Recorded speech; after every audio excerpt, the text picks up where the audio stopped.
you're a new provider who's been working in the industry like RN, caregiver, CNA, or LPN for quite some time, and if you're thinking that you want to get into this business and start my own home care agents in Maryland, then this session is going to be great for you. We are going to cover pretty much what's RSA, and we are trying to take you through the laws and regulations so that you can get the license or the permit from the Office of Healthcare Quality. So this is some kind of a checklist the state has provided. The policy procedures should be written for all of the regulatory codes. All right, everyone, good morning. Thank you very much for joining today's session. So my name is Anton Fonseca. So I'm a CHC and a CHAP accredited consultant. So I've been working with care policy since 2019. And the specialization of what we provide is pretty much the home care licensing, the consultation supports, and helping you with the policies and procedures to get you through the home care licensing and inspection service. So all the guidance that's something what you would require from your side for you to get through the licensing or the permits for you to start your home care agency, or in Maryland, it's pretty much the RSA, that's a residential service agency. So today is the objective of the today's session. We are trying to take care of entirely everything from A to Z. We are trying to take you through the whole process on how to license, what documents you need to prepare, what kind of legal documents you need to have, and what kinds of supporting documents you need to have, and also a clear explanation to the application process. And we are trying to take you through how you need to fill out the application and what regulations and the compliances that you should be very clear for when you try to get through the licensing process. So all right, so this is for initial home care providers. Let's say if you are already a licensed agency, or else if you want the change of ownership or renewal, this is not directly applicable. But let's say if you are a new provider who's been working in the industry like RN, caregiver, CNA, or LPN for quite some time, and if you're thinking that you want to get into this business and start my own home care agents in Maryland, then this session is going to be great for you.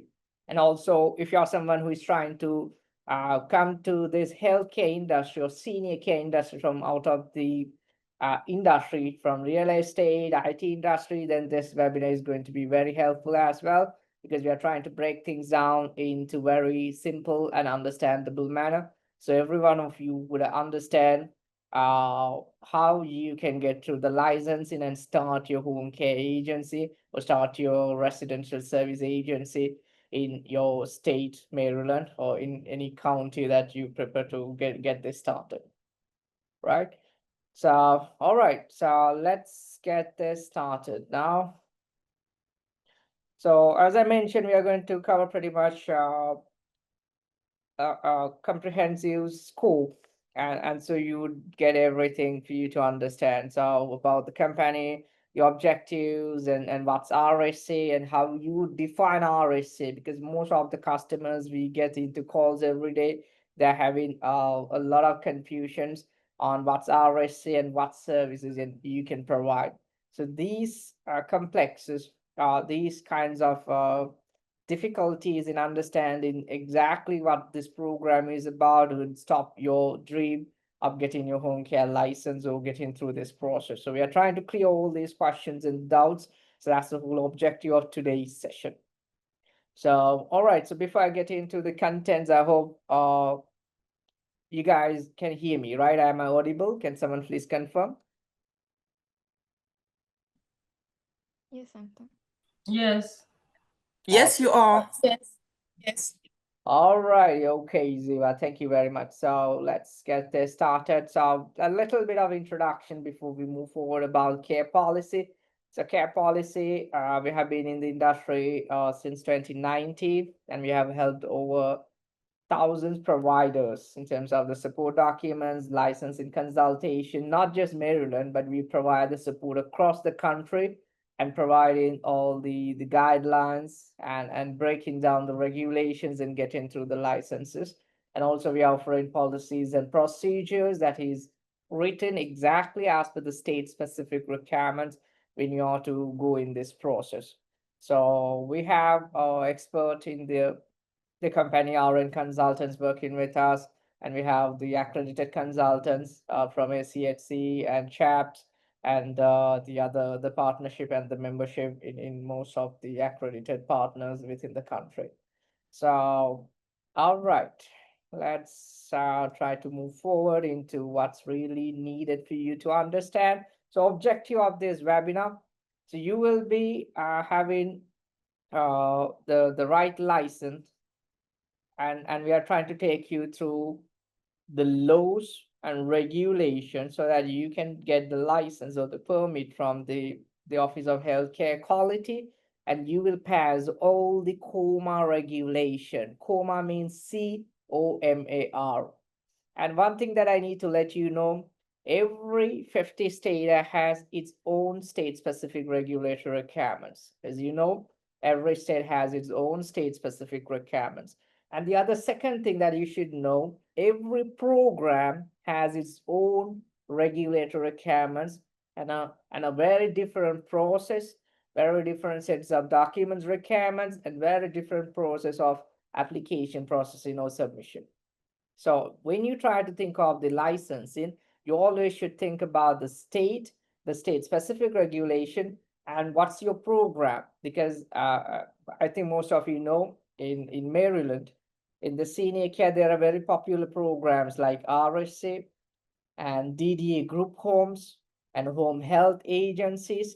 So every program, and also when you go into the multiple programs, even they have multiple services that you can offer. So based on those services, also the regulatory requirements and the processes change. So you need to be very clear exactly what program you're going to do. I mean, the first thing, what's your state, and what's your program, and what services. So these three things determine your exact COMA code or regulatory code. I'll explain that in the next slides. So you need to understand what's your exact COMA code, and those specific regulatory requirement is something that you should focus in getting you the license and get into the process. All right. The other thing is we are trying to give you a full licensing process under Maryland Residential Service Agency RSA rules. We are going to get you through the regulatory requirements and also what you should avoid. So this webinar, once you attend this webinar, right at the end of the webinar, if you can stay until the end of the webinar, you will definitely get to know how to do things alone. Even you don't need a consultant, you would get to know how you can prepare the documents, where you have to go and submit the application, and how you prepare the application, and what regulation you should know. So everything we are trying to take you through this session, right?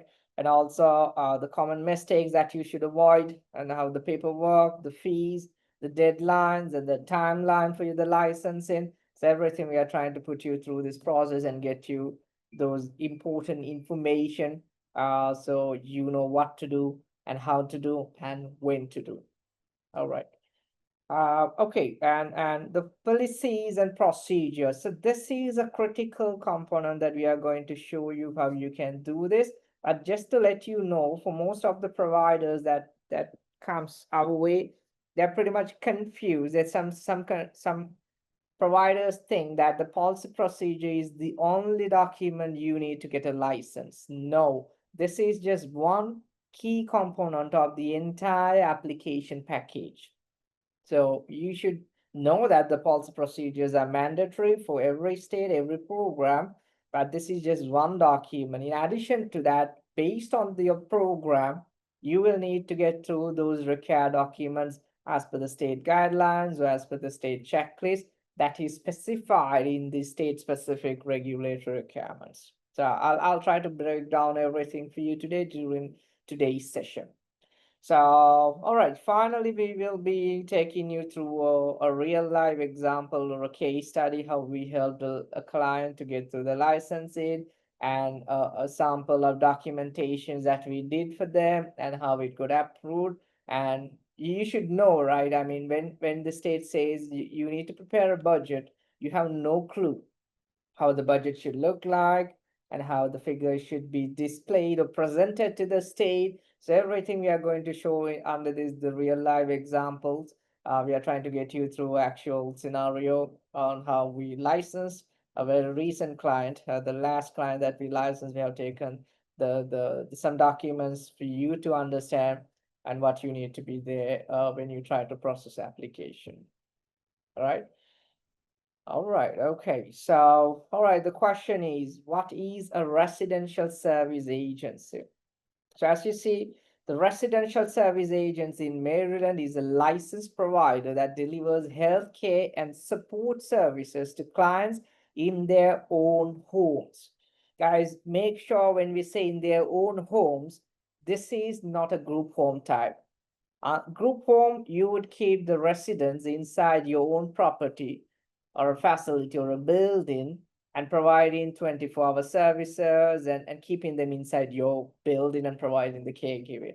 But when we talk about residential service agency, you send out the caregivers, or if you're a caregiver or RN or LPN or a CNA, you go to your clients' homes and provide the caregiving inside their homes. So that's very important to understand. And in other states, this residential service agency is typically known as a home care agency, right? In many other states, they have different terms how they represent this home care industry.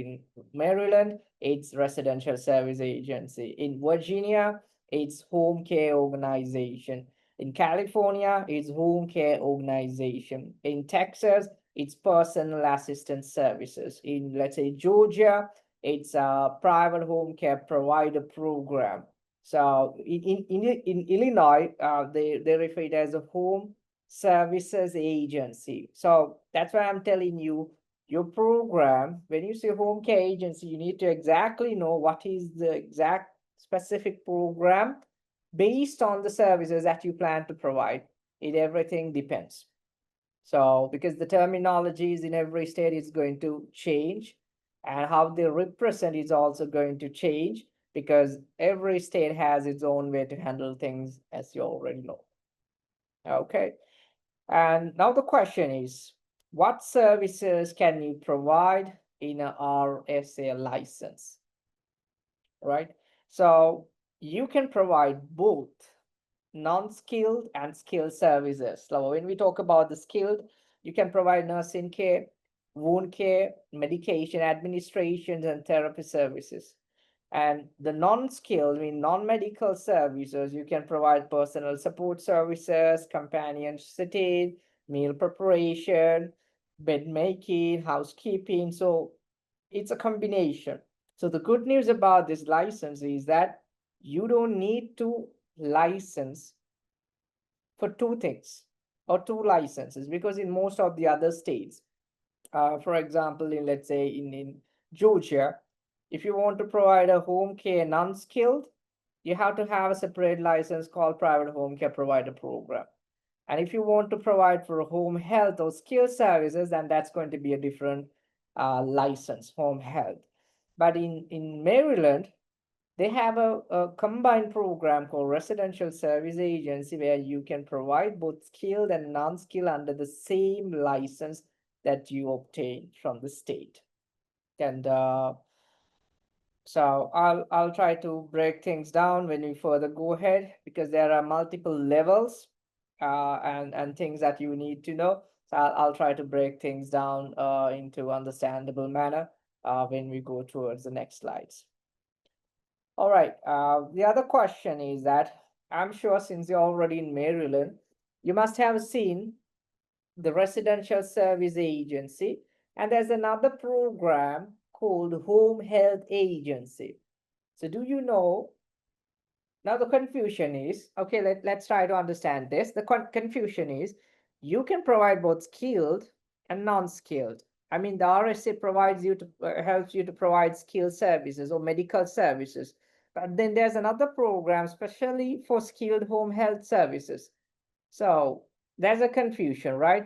And actually, as per the regulation, there is a different program, but it's managed by a different office of licensing.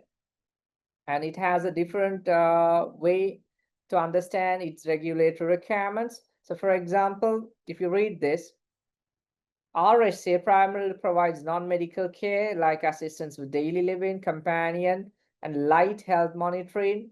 Though some skilled services may be included depending on the license, that means depending on the services that you opt.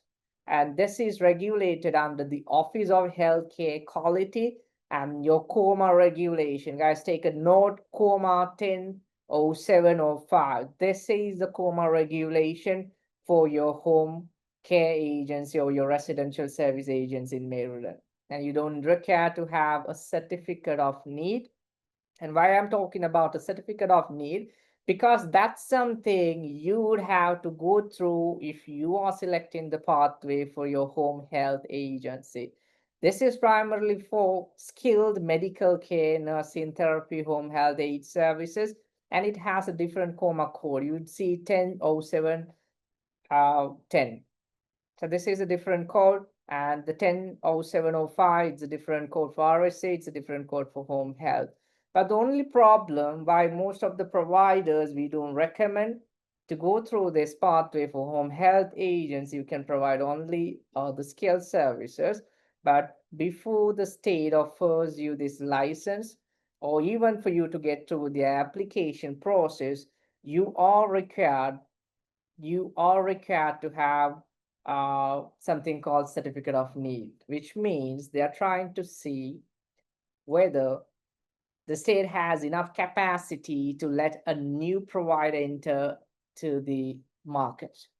So if they see the market is already saturated, then they are less likely that they would let you in, even though you submit the application for certificate of need, even though you submit all the documentation and you file a case telling, hey, I want to go with the home health agency. And, that's the first thing you do under certificate of need application. It's not the license. Certificate of need, it comes prior to the license. So once the state looks at you, your case, and the cities that you plan to provide the services, then they would tell, all right, you can go ahead and your certificate of need is approved. Now you can go ahead and license your home health agency. That's the best thing that could happen. But in case if the state decides that there are already people and licensed home health providers in these particular cities, and your case that you have submitted to these cities, I don't think you're needed, so you can try to apply at a later time. So that's going to be a direct denial for your certificate of need, and it's purely with the control of the state. I mean, you can't do anything. They decide whether they need new providers or not. So that's a barrier. I would say that's some kind of a barrier or a blocker they have placed to stop, limit the new providers coming to home health. So that's the main reasons why you can directly go ahead for the residential service agency program, because you can still provide non-skilled and skilled, and you don't need to go through this challenging certificate of need, which is uncertain. You have no clue whether the state would approve you or not, and then let you the application to process. So you shouldn't take that the time and the money that you spend. So you can simply go with the residential service agency, because that also alternative program for new providers to go through both non-skilled and skilled under RSA license. Right. So I hope this is understandable for you what I try to explain. So let's move to the next slide. All right. So the other question, why you should start a residential service agency in Maryland? So we have done some kind of a digging into the markets and try to understand the cities that are saturated and the counties that you should focus and you should not focus. But it's up to you, because there are some other factors that determine your decision as well. But we are trying to get you into some insights when you try to select a city. But in general, what you need to know, in Maryland, still there's a huge gap of licensed providers and the need for care. There are a lot of families still trying to look for licensed providers or agencies to get their families support with a license provider. But there's a big shortage with the demand and already existing providers in the market. So since you're in this decision to go ahead, it's the best and the right time for you to move into this license, because it's not just a license. I would put it as an investment asset. So once you secure the license in Maryland, it's asset actually, because it's not easy for you to get through. And if you can get through that, that's something you would be happy for your lifetime. So the demand wise, there's a high demand for new providers, and the market is growing. And every city, people have a lot of demand, and everyone is trying to look for a licensed providers. And without a license, you can't provide these services. So that's what restricting this, open market system. So because you need to go through the Office of Healthcare Quality, you definitely get through these uh, get into this business and get yourself the license to start providing. And the growing market, again, it's a affordable startup because they don't have even the application fees. I'll try to explain how the Maryland process works, and I'll also try to share when we move towards the next slides how you can get things started, because you don't require to rent a place. Because I believe in this licensing journey, the highest cost, most of the providers, they start paying the rental fee for the office space. So you don't need office space, right? Just take it to your mind or take a note. You don't need an office space as long as you have a home office in Maryland, but it has to be physical, no virtual, no PO boxes. It has to be a physical place, a physical address in Maryland. You don't need anything else to rent out for your office space, so that you can save around around 2-3 grand, or based on the rentals that you plan to spend on this office. So that's something you should keep in mind. And also this provides the diverse communities and the easier to start. Currently, the licensing process is pretty smooth and streamlined.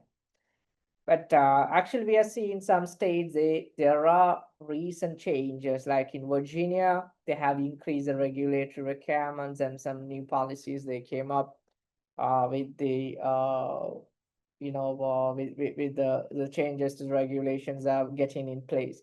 So before things go into difficult situations or new regulatory or eligibility criteria gets added to the process, I would highly recommend for you to start this journey today. And hopefully by the beginning of the next year, you should be able to get things started. So that's the advice that I would give for anyone who are in this decision to go ahead with the home care agents in Maryland, because there are chances that the regulatory requirements would vary and they would try to restrict the new providers coming into this market, because there's a lot of people trying to get into the Maryland especially. So you should secure a license as soon as possible and get through to the business and get into the industry as soon as possible. So, all right, the other thing that I need to let you know, we have done a little bit of analytical stuff for, let me know when you see the entire thing. So this is, again, what cities that is going to be more effective for you. I'll try to zoom this. So you can see home care market saturation index this is, and you can see which city you're currently located in and which city that you can plan to get into as soon as possible. So the Baltimore city, it's currently little saturated, but still there's a demand. If you're in this city, don't worry, still there's demand. And but there are a little more providers compared to the rest of the cities or the counties. So you can of course think about the rest of the counties based on where you're located. But let's say if your home office is in any of these counties, just go ahead. Don't get panicked by looking at the saturation index. Still, there's a huge shortage, a gap that is available to get into this business and the need for care and the license providers. Actually, there's a blog published by us. We have that on, let me see. All right, so there's something called, we have a blog article that we have published for best cities in Maryland. I think we can put that links into this chat. So you can just go through these. It's very detailed. So you can understand which city is best for you. But I understand there are personal factors that would determine. So still, any cities would be fine, but this is then a great analysis for you to understand. And you can read this market insight when you and put your city on this graph and see where you want to plan out. So all the cities, we have the index for the saturation. So just go through this article. All right, so coming back to the slide, let's try to understand the three important things you need to consider in the licensing process. So as I mentioned, the first and the most important thing, that's the regulation itself. So that's going to be for RSA, COMAR 100705. You must meet all their requirements and all their regulations. And this is what I'm talking about. So this is the regulation for RSA. So you have to make sure all of these requirements are fulfilled when you try to submit the application. So you have to be very careful to understand everything. So if you're doing this alone, make sure you read everything before you submit the application or prepare any document. You have to read all of these regulations. So this is for again 10705, and these are subsections, but everything you should read under the regulation if you have to do this on your own. Right. So okay, so this is COMAR regulations relevant for the RSA. And you will need office setup. And as I mentioned, you can do the entire licensing from your home office. And there are some background checks and the licensing steps, and we will take you in the next slides for you to understand much better or what's everything that you will be needing. So as the starting, you need to have your business setup done. That's your basically structure, which means you have to license, not the license, you have to register your legal structure with the Maryland Secretary of State. And this would give you a business confirmation from the state level, whether it's a limited liability company, LLC, and whether it's an incorporation, INC. So if any of you have the question, what should I need, LLC or INC? I'll try to help this out for you. If you have a single member owner, you're the only owner. Or if you have just 2 or 3 partners, or let's say 4 partners, still you can use a LLC, limited liability company, and it's a for-profit. You can have that registered with the Maryland Secretary of State. And the document that you will be getting is the articles of organization for a limited liability company. So that's something is applicable and more appropriate for someone with a small business setup or someone who's trying to get into this business right from the beginning. But let's say if you are already running a big incorporation or big business and you want to later on, you have plans to list on the stock exchange or NASDAQ. So, then you can think of an incorporation if you're planning for a big or large scale. So that is known as articles of incorporation. The LLC mean articles of organization. So that's the two difference. The either one, it works as long as it's for profit. You can have articles of organization or incorporation, which means LLC or INC.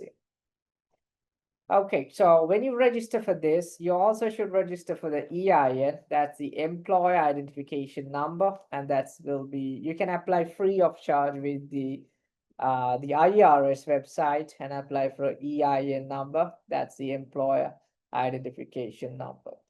So those 2 things are mandatory, and you should have definitely those documents. But for you to get these documents, it would take around 3 to 4 business days is what it would take. So it's not complex, very simple steps. There are so many third parties out there. You can just get someone agent to do that for you. and they would get you the certificates, or you can even try things out from your side if you have an agent to handle the documentation. Okay, so now let's talk about the licensing step or the licensing processes. So I believe so far everything is clear what I discussed, and right. So if you have any question, we have a Q&A sessions at the end as well. But if you want to discuss anything while we get through this session, please do let me know. I do have a question. I mean, I have two questions, but one is this, okay? So, can I ask a question?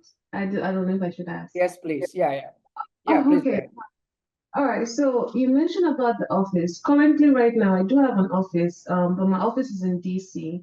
So does it matter where you have an office space? Even if Yes, you're it getting, matters. it, Yes. okay. Yeah, So if the you're reason. Yeah, go ahead. No, okay, all right. So you said it matters. So that means if you're getting a license in Maryland, you need an office space in Maryland. Or if you're That's getting a license, exactly correct. the same thing applies to all states or just some Yes. particular.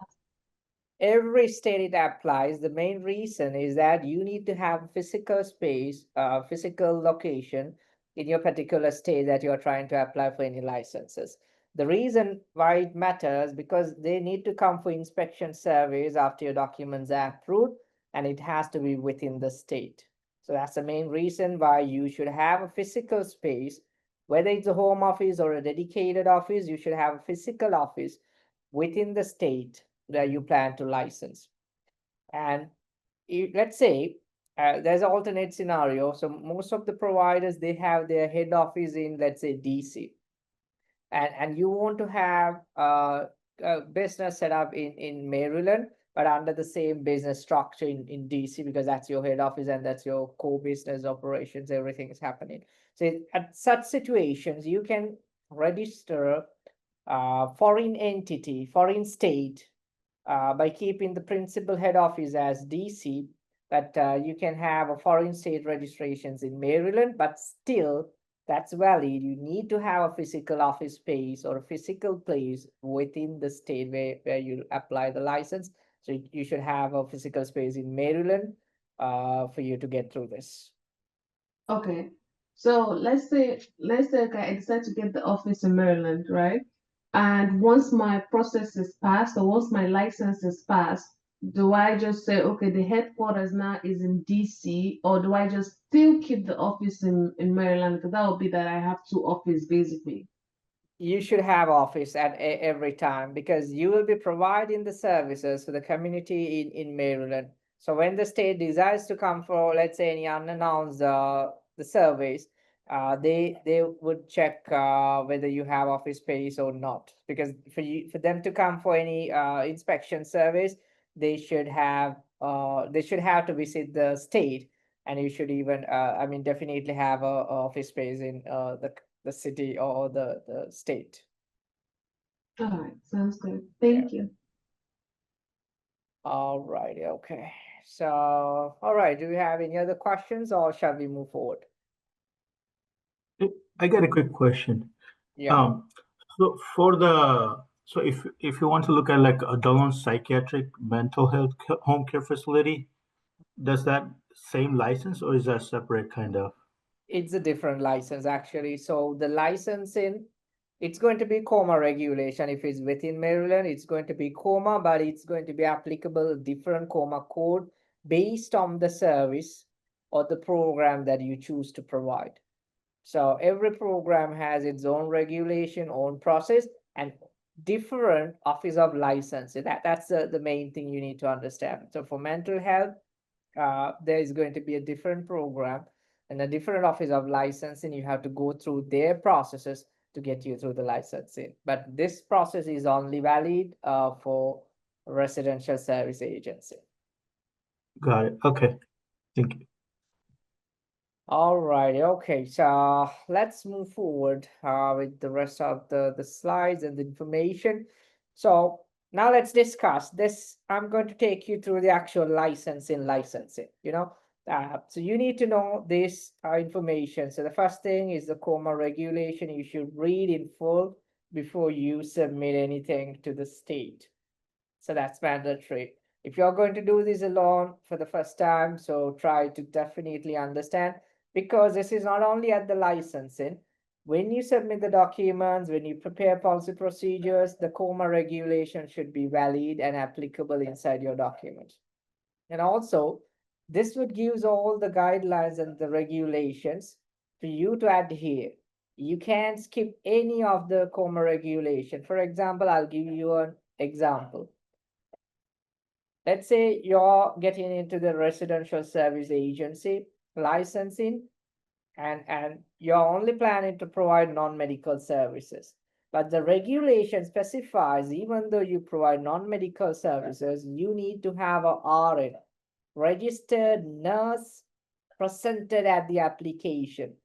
Because, that's a regulation. We have no excuses, no chances but to adhere. Even though you just plan to provide only non-medical services, you still have to have registered nurse, because the work of the registered nurse determined by the regulation is to oversee the non-medical services and prepare the service plans. So RN is needed regardless whether it's skilled or non-skilled, but so that when you try to go through this RSA, for providers who thought before, I would only need non-medical and I would go with the non-medical services opted in the application. No, don't do that, because you have to opt for both non-medical and medical, or skilled and non-skilled in the application, because that's going to be the same process. Because RN is the only factor that usually differentiates a non-medical and a medical license in every or many other states. But let's say if the state is asking RN, a registered nurse anyway in your non-medical application, so why not you go for both skilled and non-skilled? Because the RN is still needed. So you should opt for both skilled and non-skilled and get the full license, because that's not going to affect in any way for you. And that's going to be a complete license. And the same set of documents they will be requesting from you under the COMAR 100705. Okay, so please keep that in mind when you try to go through this process. So the Office of Licensing, that's the OHCQ, the Maryland Department of Health, Office of Healthcare Quality. So this is where your license will be issued to you, and they are the ones who govern and control how you provide the services, whether to approve you or not, and later on in the license stage, how to do inspection service, and they are the governing body for you. So you have to always adhere to their regulations specified under the OHCQ. Right, so this is the RSA license application. I'll just try to open that for you. So this is some kind of a checklist the state has provided for you to understand what you should have inside the application packet. All right. So when we talk about the residential service agency, these requirements you should definitely adhere to. But we have a very simple presentation or a checklist that we prepare for our clients. I can just let you glance through that. But for your initial understanding, you need to have a 1 year of operating budget, a marketing plan, detailed specific program, the specific description of the services, so and a business plan. So everything we should provide, organizational chart.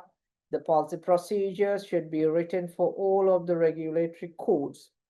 When I say codes, so every item should be represented on your policy procedures, all of these things. You can't skip any chapter code or regulation codes. Everything should be included inside the policies and procedures that you submit to the state. So there are subsections and the chapters and sections. So you have to make sure everything is submitted to the state.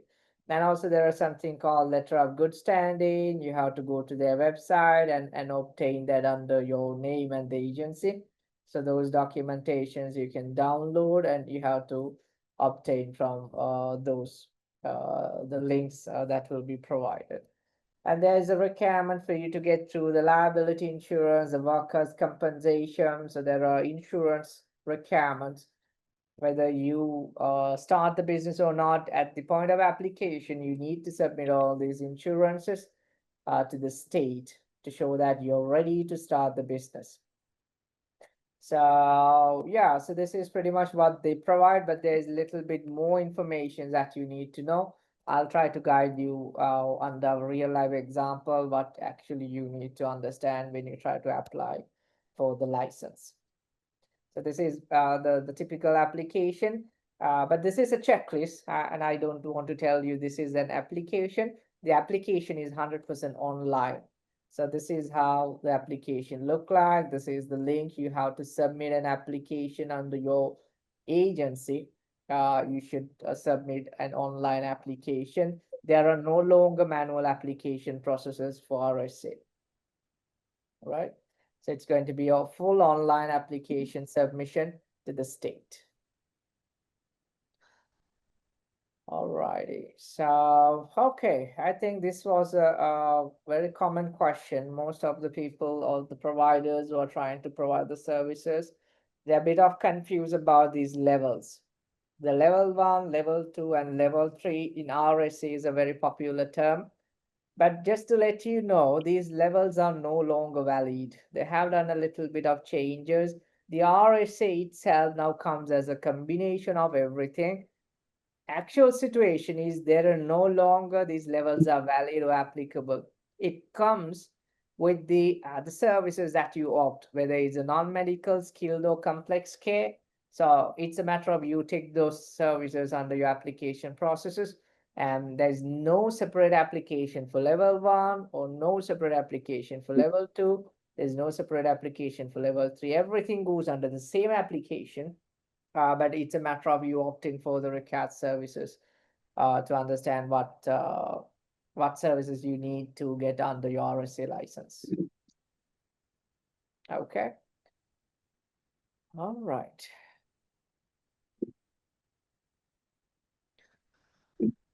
Okay, so the supporting documents, I think not every items of these supporting documents are mentioned even on the checklist, but we know for a fact that everything of what we mention is required, even though the state don't publicly make things available, everything. They are not trying to give you full information, even though you try to call and ask.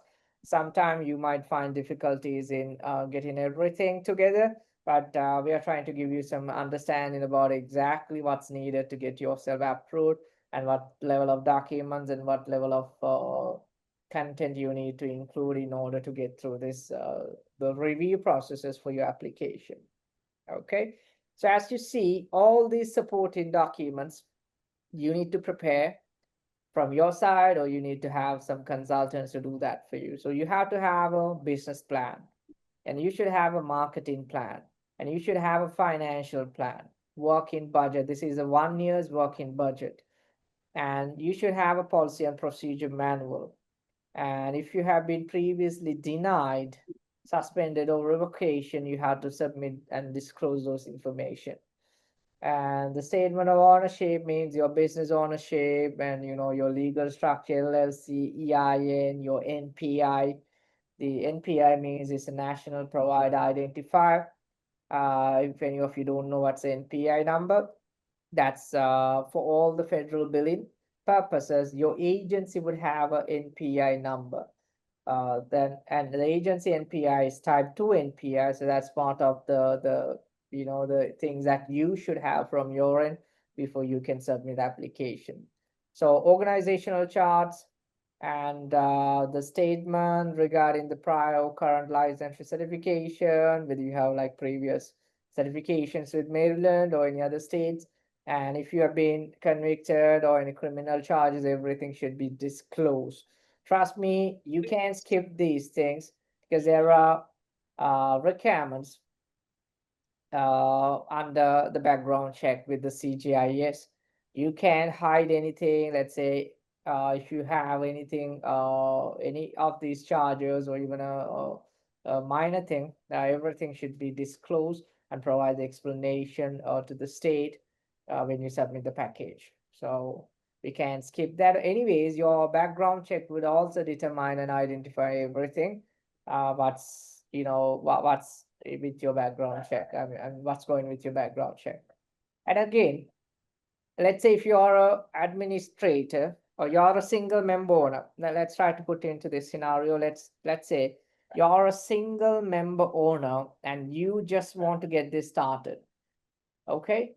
And if you're a registered nurse and you're a single member, and that's going to be okay because RN is mandatory. And for those who don't have a registered nurse license within the state, a valid license to provide services within Maryland, or don't have even a compact license, then you need to have someone with a valid RN license, and that person's name, the address, SSN, date of birth, driver's license, and the background check confirmation also should be submitted along with your information, because the RN has to be presented at the point of application. And one more thing I'll tell you, when you talk about registered nurse, I'm sure that most of you think that I don't have a registered nurse, and I'm not a registered nurse myself. So it's a question for me now. How do I find a registered nurse? I'll tell you something. You don't need to hire someone and put them on a payroll. Let's say if you have someone from your family or someone from your friends with RN valid license, you can use that information to process the application and get through everything. So, but RN information is mandatory. You can skip that. Later on, you can decide whether to hire the same person or to hire someone else after the license is approved. But at the point of application, you need to find someone, your colleagues or someone with RN license valid to provide services within the state of Maryland. And if someone is with a different state license, then that person should have a compact license, still valid to provide services within Maryland. Okay, so that's something you should understand. And all right, so how to create the document. So this is pretty much, I'm trying to stress you about the regulation because I have no choice, because regulation is what really matters. We can't do any creative stuff here, no smart things, but just to stick to the framework, the regulation from COMAR framework is what you need to adhere. So as long as you adhere to all these guidelines, you don't have to worry about anything. That's it. So that's something you should keep in mind. So to create these documents, yep, as I mentioned, you just have to prepare the policy procedures and all the document templates and double check everything and make sure it meets all the COMA regulation 10.0705. That's what you need to keep in mind. All right, so, okay, this is some good news in Maryland compared to the other states. So you would not see something, any application program that you are not required to submit application fee at the point of application submission. Because when you submit, let's say 10 application, because you have been rejected 10 times, and you can pay, you can submit 10 times without paying no amount to submit the application, because application fees, it's zero. But once you get the license, which means you're a license provider, then you have to pay $1,000, $1,000 to cover the 3-year license period. But it's fair. I mean, it's really fair a price, and this is valid for 3 years, and they would only charge you $1,000 only after you are approved, because we know the other states, they're going to charge you at the point of application itself, whether it's denied or rejected or passed or whatever it is, they charge the application at the point of submission. If you deny or get rejected, you're losing whatever the amount you pay. And yeah, I mean, the reason why I told you that it's a fair price, because we know for fact that the states like California, they're charging around $5,600 just for the application, just for the submission. Let's say if you get rejected, then you have to repay 5,600 and apply again. So likewise, every state has an application fee right from the point of submission to process the documents. And but in Maryland, you can submit any number of times application even after you get rejected. That you will only need to pay when you are fully licensed and get the approval. So to issue the certificate, they would charge you $1,000, and that license would cover for 3 years' time. All right. All right. So that's some information. These things actually you can find on the COMAR regulations, but those are very difficult to find publicly, but you can try to research some and try to understand more. So the applicant must submit an application form and all supporting documents to submit a license application system. So when we talk about the application, you can submit one document at a time. No, they're not going to play with you. You definitely need to have everything ready. The complete package or the packet should be in hand and should be uploaded to the application, all the attachments, before you click the submit button. You can submit missing pieces. Trust me, you should never think of that. Don't ever submit an incomplete application. That will be a nightmare for you. Everything should be completed, accurate, and definitely must meet all the COMAR regulations. If you even have a simple doubt whether this is in compliance or not, don't do that, because that's going to delay your entire application for months and sometimes years. So once they see some errors in your application. So from the first time itself, you should plan to get everything through and no mistakes, no errors, and make sure everything is complete and ready to go, and they would approve you. So that's something I need to let you know before you decide on submitting the documentation to the state. So this is what I mentioned, the application portal. So you have to submit and create your accounts over here and submit all the information. Okay. So righty, yeah, this is what I mentioned to you. All right, so now the question is, now when you will be actually getting the approval, so at what stage? At what stage you would get the real license? That's a real question that you should understand, right? So you're not going to get approved when you get your documents approved, because that's a partial, or let's say it's a provisional approval. Once you submit the documents, they would take some time to review and approve everything, and you would get the license. But there's something called inspection survey, which means the state will review for deficiencies. If changes are needed, you will be notified to correct them. After the application approval, applicant must prepare for an unannounced or announced license inspections. So this is going to be, they're not going to tell you whether it's announced or unannounced. So once you pass the inspection, you would receive the license. But before that, you would get approval for all the paperwork you submitted. And, you know, around 2 to 3 months time, they would come for an inspection survey to your office space. Or they would determine that. Actually, it's up to them to determine how they're going to conduct that. So it varies from person to person or provider to provider, but you would get the full license after the inspection is passed. But you would be having the greater relief once the documentations are approved, which means I would say practically around 95% you're through. I mean, you don't have to worry about the inspection much.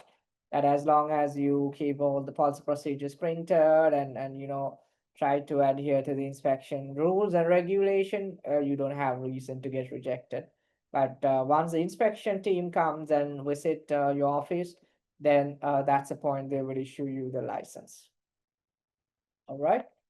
So that's something, the inspection and the application denial. Okay, so let's say for some reason you get denied your application that you submitted, and there's no specific state rule requiring you to wait before reapplying unless the denial cites a low restriction application for the same location. And you can also appeal within 30 days of the denial. So an appeal means something, again, what you need to know, there are two options. Let's say you submitted for the first time and you got denied. You can think of an appeal if you think that what you submitted are accurate.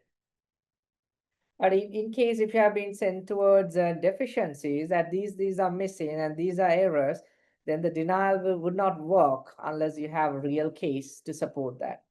Because I personally believe that's going to be a waste of time going with the denial, the appeal option, because they have identified already some deficiencies and they are trying to, tell that you application is rejected. So you're trying to, argue with that and appeal for that, trying to show a case, and that's something they would see you have this error and you have still not fixed that and your appeal is no longer valid. So the best thing that you should do is to reapply fresh application, fresh set of documents. It's going to be the same thing, but it's going to be a new application number. And the reason why I'm telling you this, the application is free. You don't need to pay when you reapply for the application. Only when you approved, you have to pay $1,000 for the application certificate. So your best option should be to submit everything freshly. If it's a denial, but most of the cases you would be asked to do deficiency reports and fix those errors and resubmit to the state. They would be in contact with you via email. So you just have to do those fixes, revisions, or deficiencies and resubmit whatever the documents they have identified as denied, and you should get the approval. So that's how it's going to work. But again, don't plan for getting denied or don't plan to receive deficiencies. That's not easy, because at the first time itself, you should plan to get everything complete and full compliance and meet all the regulations. Okay, so that's this is not valid for new providers who are trying to apply for the first time. So your focus should be the COMAR regulation.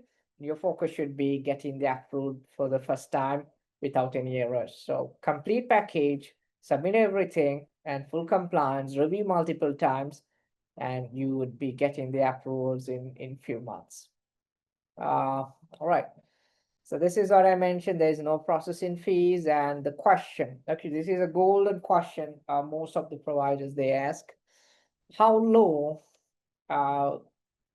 it would take for the complete approvals. So yeah, I'm sure this is a very common question, because I get into calls every day with the providers who are trying to get into this, and the question that they don't miss, how long it would take to get me into the license approval. So generally what I can tell you, it's around 5 to 6 months or longer, or it can be fast as well, as long as it actually depends on the volume of application the state receives, and also the person who sits behind your application, the reviewer from the Office of Healthcare Quality. That person plays a huge role, whether to approve or keep this pending or keep this on hold. So, do some little bit of prayers as well to get through everything, smoothly. But average timeline, it's around 5 to 6 months. You should be able to get everything up and running and get yourself the approval. So this is basically the timelines for the documents and the paperwork approvals. Okay. All right, so these are the common mistakes. Double check everything, all the sections. Make sure you don't miss anything and fill out all the forms. Complete all the requirements, the background check confirmation, and all the letters, the readiness documents, everything, the budgets, everything should match the state requirements. And you should have your legal documents and the business registration. Okay, that's a great point. I just remembered to tell you. Make sure, guys, let's say, because this is a common mistake I see, because in this industry, we review so many documents every day. And this is a very common mistake we see from most of the providers. you would have a address in one place. Let's say your agency name and address in your LLC is ABC Home Care LLC. But in your insurance document, you have obtained it for a different name. Or else you have obtained it for ABC Home Care and you have missed LLC or the comma. You know, that's a complete mistake and no excuse for that. I know it's just a comma or a 3 letters LLC, but it has to be consistent throughout all the documents. Your business name and address should be consistent in your application, in your LLC documents, in your background checks, in your insurance, in every other document that is required to be submitted. It has to be the same thing. You can miss even a simple comma because that's going to be an error considered as a different entity. So I'm telling you these things in advance. Not a letter can be a mistake because that error can cause you months of delays just to get you fixed and get things up and running. Okay. And yeah, respond promptly to any additional information requests. This is very, very important. Let's say you prepare the work package or the documentation pack, right? You prepare all the paperwork, the legal documents, the paperwork for supporting documents like business plans, policy procedures, organization chart, everything is good. And application is also done, right? And then you submit to the state. Now it's a wait time. You have to wait, as I mentioned, you have to wait some time. You can't expect anything to happen in just few weeks. No, I mean, I have to be very honest with you. You can't expect anything to get feedback in just few weeks or the first month. That's very rare, but there are chances.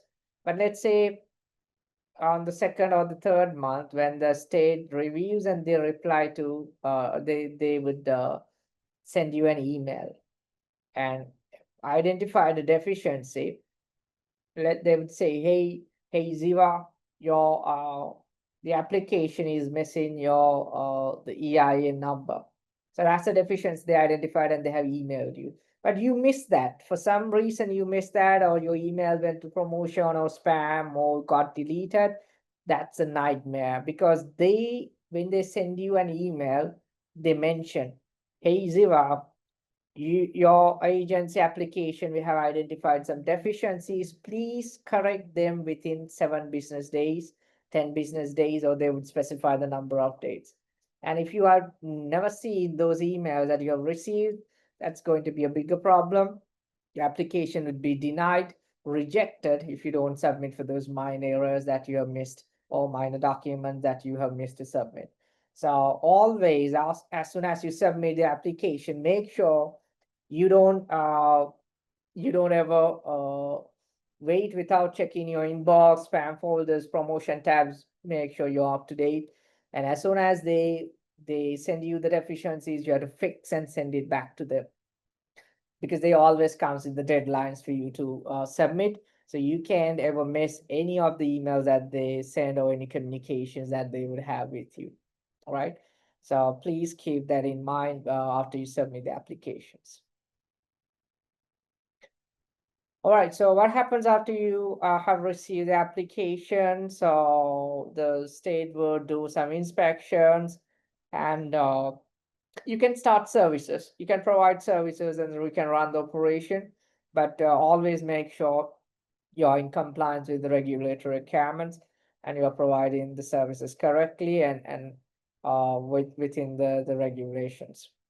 And how can you continue to keep your agency compliant? Always read the state rules and be compliant and go to their website and see for any updates. Or if you need, you can connect with a consultant who would send you the updates on what are the changes and everything. So that would make your life easier. All righty.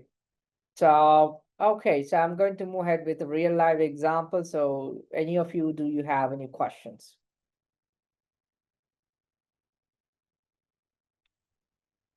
I have a question. All right, Zainab. The address on my LLC, can it be different from my office address in the application, or does it have to be the same address? It's recommended to have Yeah, go ahead. I'll listen to you first. Does it have to be the same address on the LLC application? Like, let's say I have my LLC with address A.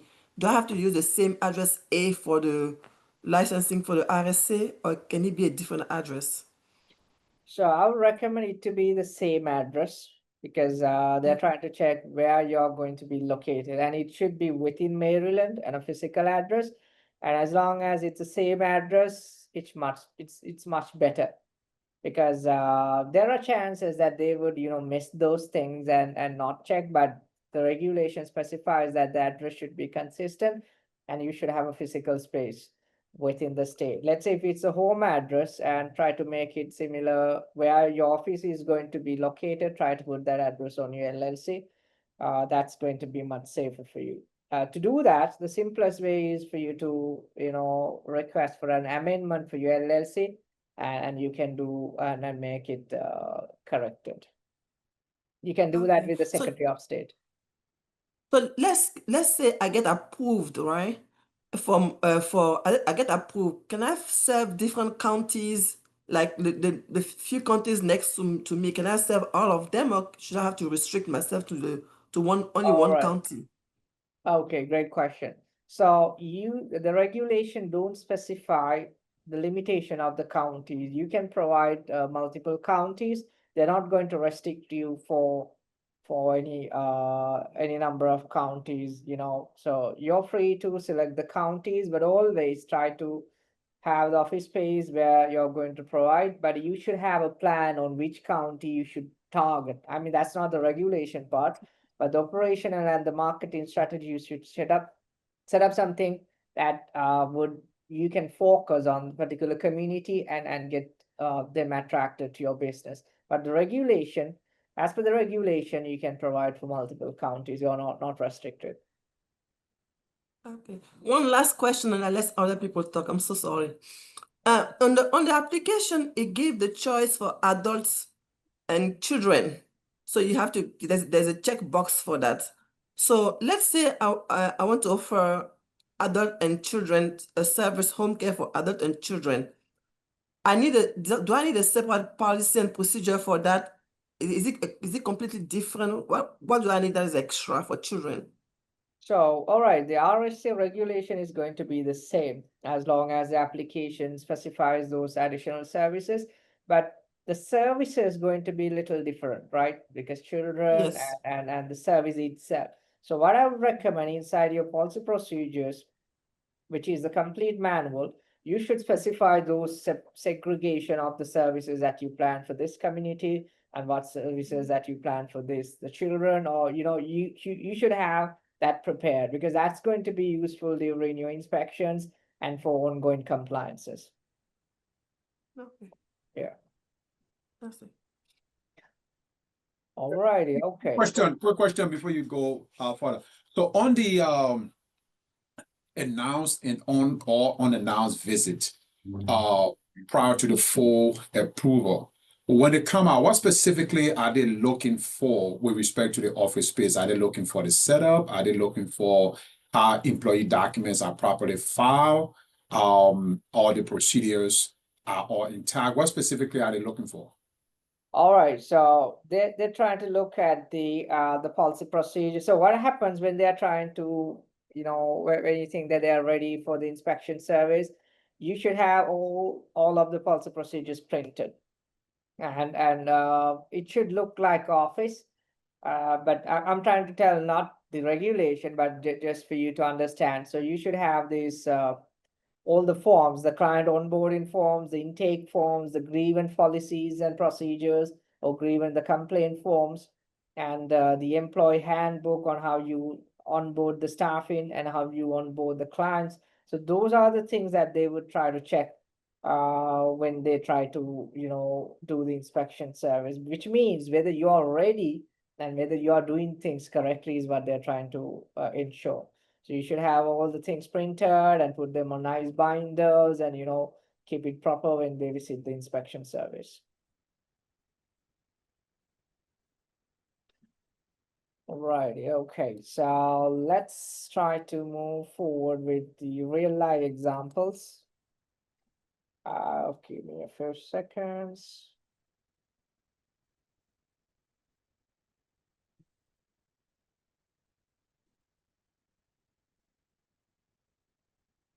Right.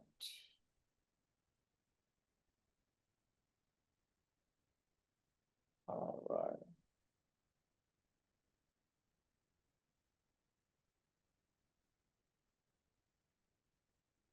All right, guys. So let's try to move forward with a real life example on how we are going to. So if you have to do that for you, how you would prepare your package, because that's very important. Even if you have to do it on your own, so you would have a better understanding about this, the process on how to do and how to prepare these documents and everything. So the first thing that you should have the research of the COMAR, and you should have in-depth understanding about the COMAR regulation itself. And also you should get all the documents, including the application. There's no forms in this case, actually, but the checklist and everything you should have. So my recommendation for anyone who is trying to get through this application, you should have your own checklist, identifying every items needed, because you should be able to tick off, okay, I did this, I have this, or there's a red mark for this, I still have to finish this document. So because you don't miss anything, because that's something I can show you a sample of a checklist. So this is, for example, for you to get the Maryland home care license, you should have 26 action items to take. And there are some information you have to fill in, but this is how we work, and any additional information. So if I'm to take you through this, the checklist, you should have from your end, there are two delegations. However, I mean, how we are taking you through, let's say if you want to work with us, we prepare this detailed checklist based on the latest COMA regulations. And then we are trying to put you with the requirements. What is your part of the responsibility and what's our part of the responsibility? So for new providers, that's going to be very easy. So you know what you need to work on and what we work on. And this entire checklist, we are working with 21 business days, complete everything. So that's the timeline internally we take. And this 21 internal deadline, this is not a state deadline, but it's internal deadline and applies to the provider as well, or to you as well, because we should never delay an application submission process, because the more the dragging happens, you get distracted, and that's going to cost you a lot of months. And the worst case, in case if there's a regulatory changes comes in between, that's going to be a nightmare, because everything you have to redo, the COMA regulations, redo policy procedures, redo. So you can afford to have any regulatory changes while you start working on an application process. That's why we are always trying to limit and encourage our providers to work within 21 time frame, because that's more than enough to get your legal documents like your EIN, LLC or incorporation, the driver's license copy, your resume or the CV, the NPI number. But for most of the things, it will be under care policy responsibility. It's our responsibility, because we do the applications, everything for you. The application and all the certificates, if there's any requirements, we fill out for you. And we do the business plans, working budgets, marketing plan, all the detailed descriptions and our support services.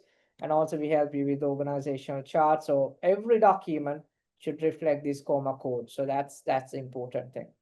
And we have to prepare you with the policy procedures, administration, personal policies, patient care, informed consent, environment and safety policies, everything we should complete.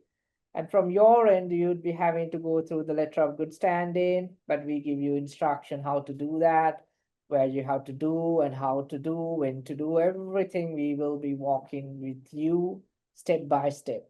Peacefully, our consultant will take you every step of the way, and until you're fully approved, we walk your hand and take you through the process. So I know, like when we say about the workers' compensation, you have no clue how to obtain that, what's the coverage amount, and who are the insurance agents who does this. So you have no clue how to get them, most of you. So we provide the full guidance and the support for everything. Yeah, so like this, there are a lot of things we take you through, and some of the things are not presented even on the state checklist. That's something it's not everything is listed here, but we know these things are mandatory. That's what we mentioned them to you because of with our experience working with our past clients getting approved, we know what's really needed. So we have to complete all these documentations before we can submit the state requirement. So we have a way to gather your information, the business name, the zip code, the email address, and all the information. So we'll be first of all collecting and filling out the applications and everything for you. So this is how if you are to do this on your own, you should have a checklist like this, but make sure it should be up to date for the latest COMAR regulation. If there's any new changes comes into effect, these lists could change. So you have to always verify and double check not to miss any compliances. All righty, okay, so, and then once the checklist is prepared, we usually take the first 2 business days to prepare a checklist. Let's say if you are confirmed with our services today, then within the 2 to 3 business days, we get you the checklist, and then we start to work on everything, all the documents from our side, and you will be given guidelines to work on any legal documents from your side. So the LLC, EIN, we always recommend our clients to do that their own, because those are very easy processes, simple processes, and you don't need to pay for anybody to do those things, even for any consultant. So things that is doable from your end, always get things done. And so that would speed up the process. So the other thing, we always have a central hub for a Google Drive. Every client that we work, we prepare a specific Google Drive and a folder, and it's going to be order number and the program name and the state, and we upload all these documentations that is needed. So you will be having to upload all the legal documents to this folder because there are a lot of sensitive information. So it's our responsibility. So this access to this folder will be to you and to your senior consultant. So every document has to be on this folder. And okay, I'll try to show you how the policy procedure should look like. I think it's best if I download.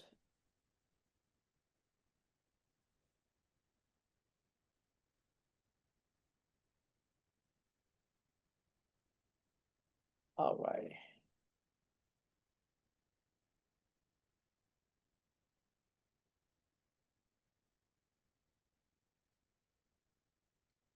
Yeah, we have to get you the policy procedures and everything, and this is just to give you some understanding about how they should look like. And so you can mention the counties or the cities that you would wish to provide inside your manual. So this is helpful for the inspection service.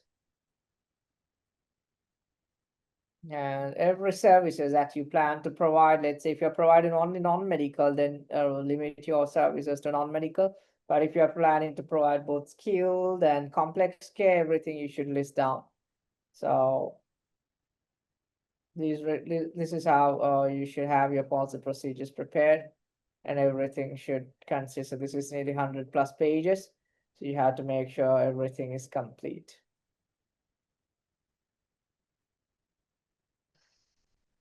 All right, okay. So, and always make sure to mention the title codes, the chapter codes. If there is any subsection, you have to mention that in your policy procedure manual. That is going to be very helpful when your state reviewer look at your policy procedures. They know that you are in adherence to the compliances and the COMAR regulations. All righty. So this is just to let you know how things should look like. And the business plans, so like the statements of ownership, prior denial statements, everything we should update. And even if there is no any prior denials, it's recommended to update with mentioning that. So this is how the financial budget and the residential. This is the checklist that I showed to you. I'm sorry, but I don't see the checklist. All right, this is the checklist. Do you see that? No.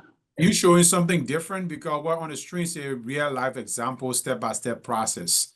Creation of the Right. checklist. Wow. Step 2. Is that what you're talking from? Because you seem to be connecting something different or what I'm Yeah, reading. hold on for a second. I'm sorry. I think, oh God. I think, oh yeah, it's not shared. Let me share my screen. Thank you for letting me know. Thank you very much. All right, so, okay, let me just redo that a few minutes. I think we have a few more minutes, but I'll try to expedite it. So this is the checklist that I was referring to.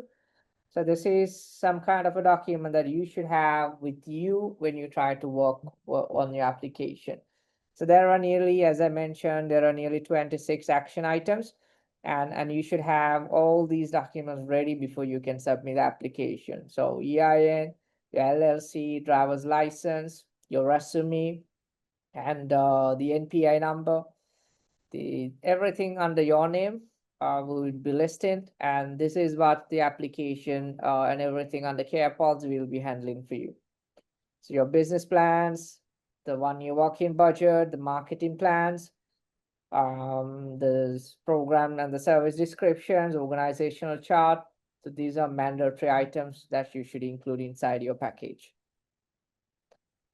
Right, so whatever it's responsibility of you or like the legal stuff, we will be giving full compliance and the guidance of where to look for this, what's the link to do that, and how you can do that. Everything will be guiding you. And the insurances, or if there is anything, these kinds of statements or verification, we help you on how you can complete these things from your side. So however, everything should be completed before you can submit the application. So this is once everything is Can you ticked. scroll to the bottom again? At the end, the bottom page. Yeah. Oh, okay. Yeah.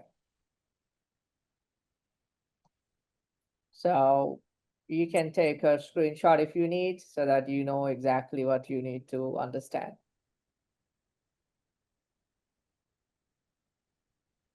And also, we are collecting all your information, your business information, the applicant information, your EIN, because every detail is needed for us to complete your application. The business phone numbers, the primary phone numbers, so everything, including the office, the branch offices, everything will be collecting on this the fields, so that we don't miss out anything.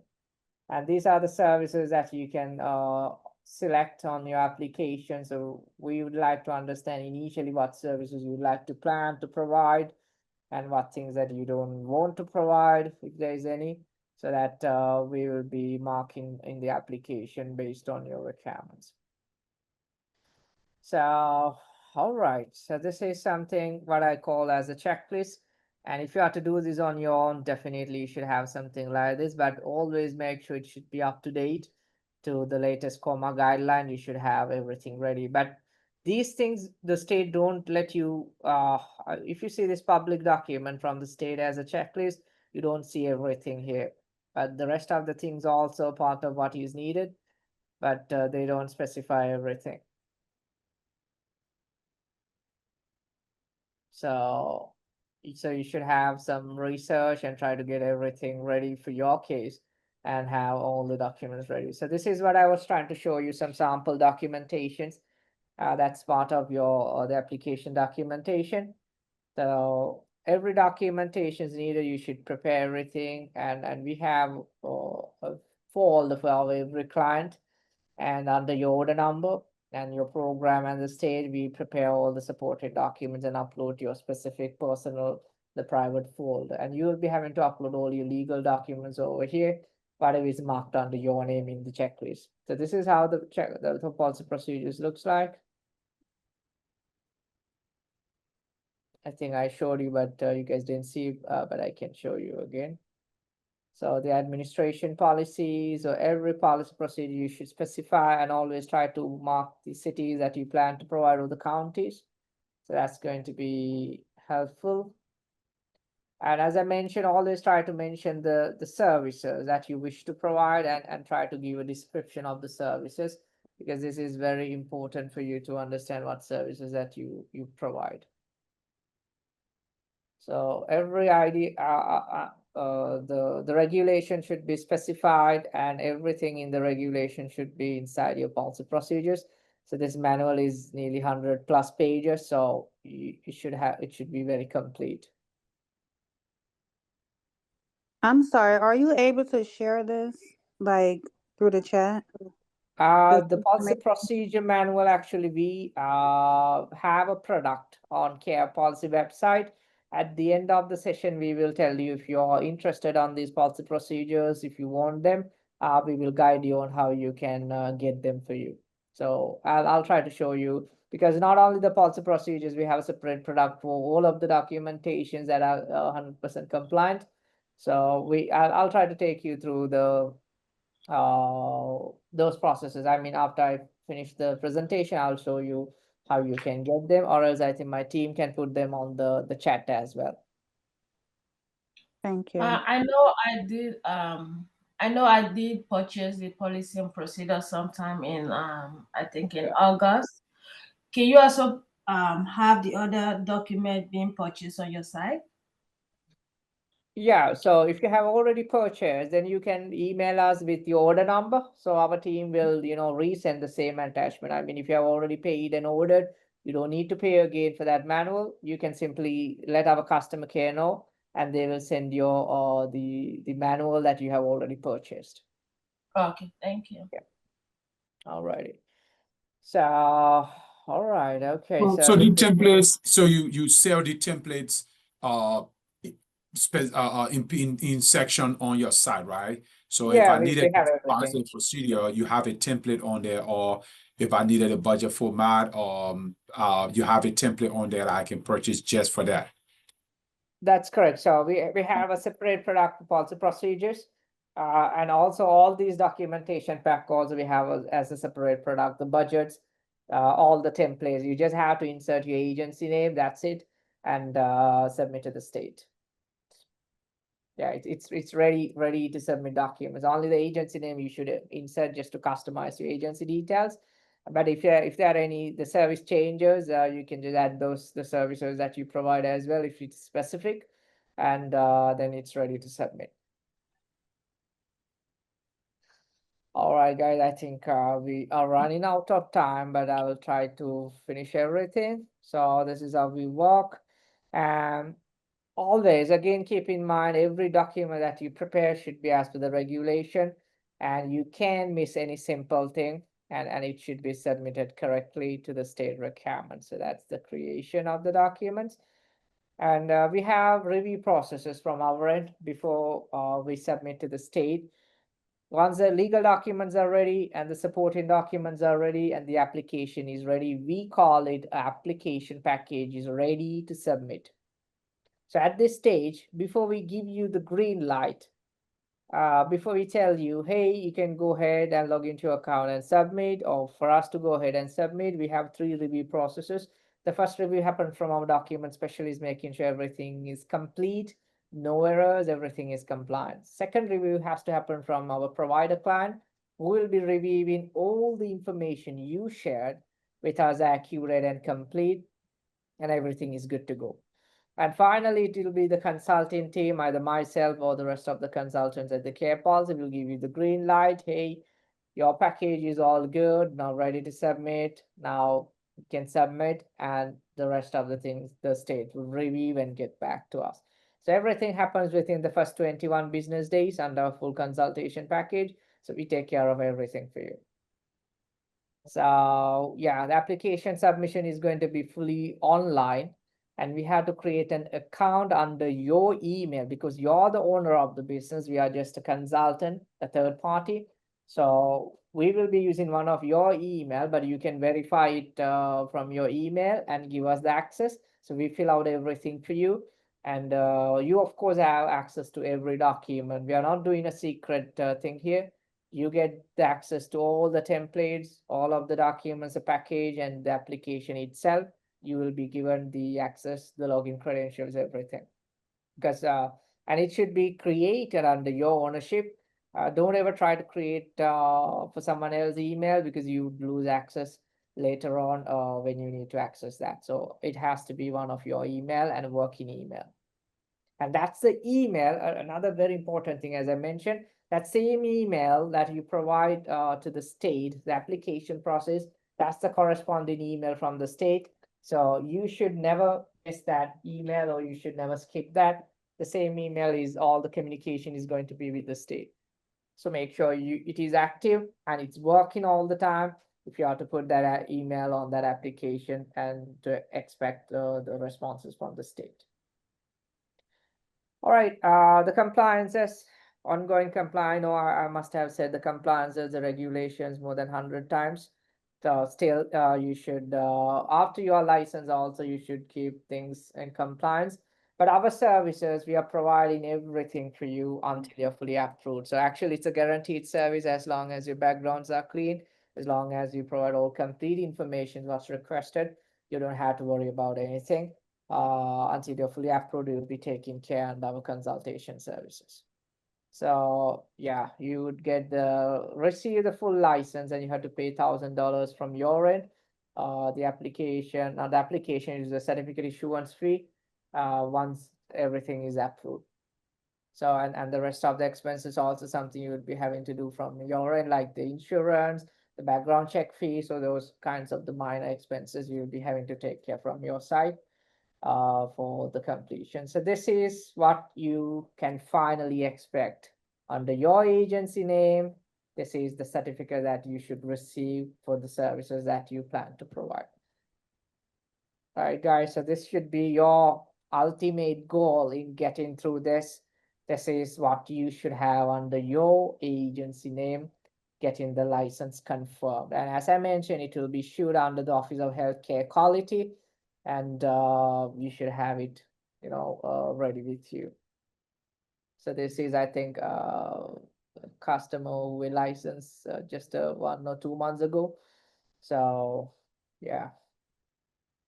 All right. So this is just for you to understand how the process. And there's one thing called Medicaid. I know this is not relevant for your home care license, but these are your next steps. You should plan and keep things in your mind. Once your home care license, your next stage, your next goal should be to get Medicaid verified and Medicare. But I don't think we have a slide for Medicare, but I'll try to just let you know. The Medicaid means it's a government-approved fund for non-medical service providers, which means your customers, your clients can claim through Medicaid, which also means that you would have another source of revenue just in addition to your private pay clients. So your customers would prefer Medicaid. Let's say if you are a Medicaid provider, they would love to come to you. Why? Because they can, claim through the Medicaid because you are an approved provider. So you should have this in your plan right after your license. But to get through this, you should have a initial RSA license, and then you can start this process. Okay. And if someone of you are planning to get the skilled services, then there's something called CMS. It's federal CMS. It's a state level program with 855A application, but that is only for skilled services. The Medicare is valid, but it's also another source or another payer. All right. All right. I think these are the products that we have for you. So if you need the entire documentation pack ready to submit, it's on offer price $990. And if you need only the policy procedures, the complete the document, it's $199. And if you need the full consultation, that's $2,990. So these are the prices, and these actually offer prices. And the $2,990 comes with every consultations and until you get the full approval. So that's the level of commitments and the level of support we provide. Not only the consultant and the case manager, and there's a whole bunch of project team will be working on everything for you. And we are responsible to stay connected with you in case if the state comes back on asking any additional things, because you have no clue how to fix the budget numbers and how to fix the policy procedures. So it's our responsibility to do that for you. If you have to go ahead with the complete, the licensure package, that the consultation support comes. But the other two products are downloadable products, and we don't provide any consultation or additional support. You have to download and do things from your own. It's a $3,000 is from start to finish, right? Meaning you take it from inception to hopefully completion for the $3,000. yeah, that's right? correct. Yeah. So in that case, I would just be providing you specific document that you may need as far as the process is concerned. So like you indicated, Yep. My registration, all those things that I should already have, what is the business registration and things like that. The EIN number, those different things. You just be requesting that and incorporating it into the packet. That's exactly correct. Yeah. All the legal Okay. documents, the EIN and also the background check. So this is where you guys need to do the background check. So that's the Department of Public Safety and Correctional Service, and we give you the guideline on how to do that. And this is called CGIS. So you have to do this background check and get you through that. But we will let you know how to schedule an appointment and everything. So you don't have to worry. So these legal related stuff, we need your help to get them for us. But we take care of everything else, including the application, support documents, any So who is the changes. background check for? Is it for me as the applicant? Or because I don't have any staff, assuming the applicant don't have a staff at Going that to point. be for the administrator, the applicant, and the RN. If you're not an RN, so those two minimum people, it's enough for you to get through this. I don't recommend, even if you have any staff in already, I don't recommend to put them on the application, because everybody has to undergo background check. The more the people, it's Okay. going to be more complex.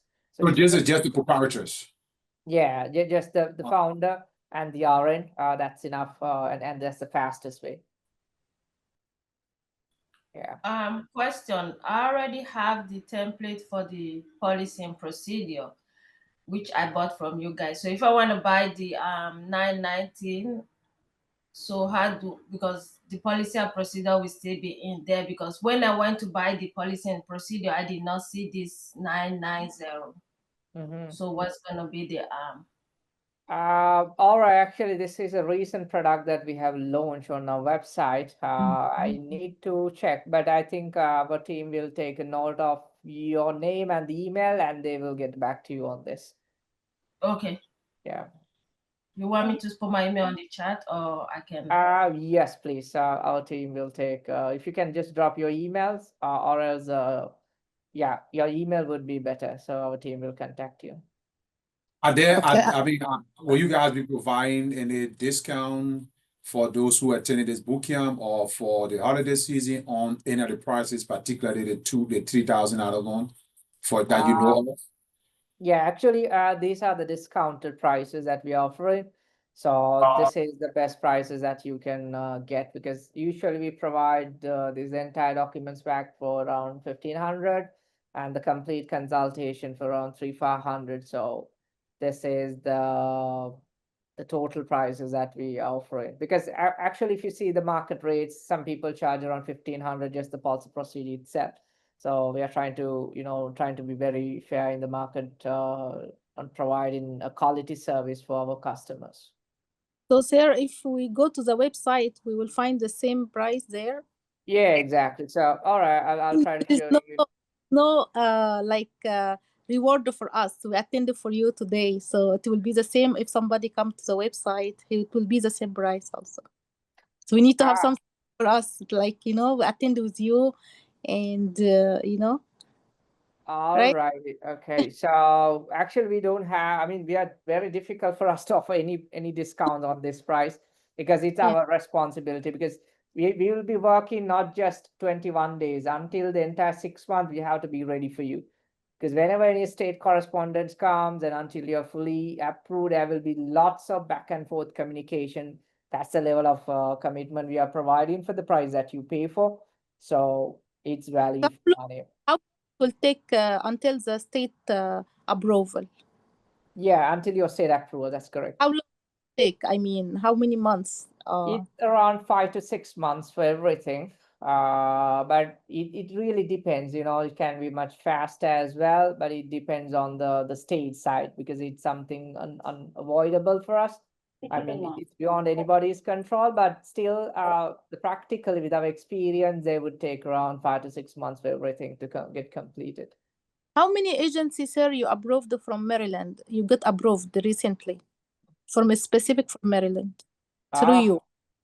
We have helped many, not only Maryland. I mean, Maryland, we have helped DDA group forms, RSA, and many programs we have supported. So I don't know to tell you a number, but we have helped many to get approved.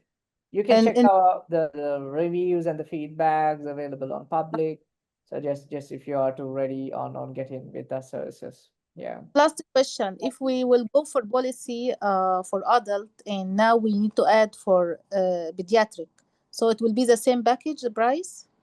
I didn't get your question. Okay.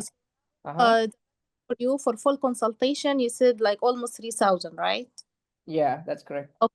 So in this policy, it is generally for adult, but we need to add a services for children.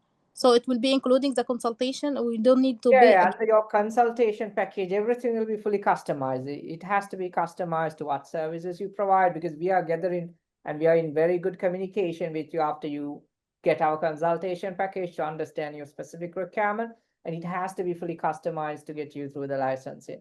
So we update everything, we customize. I mean, when you are to work with us on our consultation, this the template will not be valid in most of the cases, because it will be customized to agency, the logo, everything we will be inserting, and the services. So we'll be doing additional things. Okay, and consultation will be available whenever we need, or you have a specific time for us? I mean, like we need to. We have our own system to Okay. get you through the process. And we, first of all, as I mentioned, we get you the checklist, and then you work and upload to the folder, and we work on the documents and upload to your folder.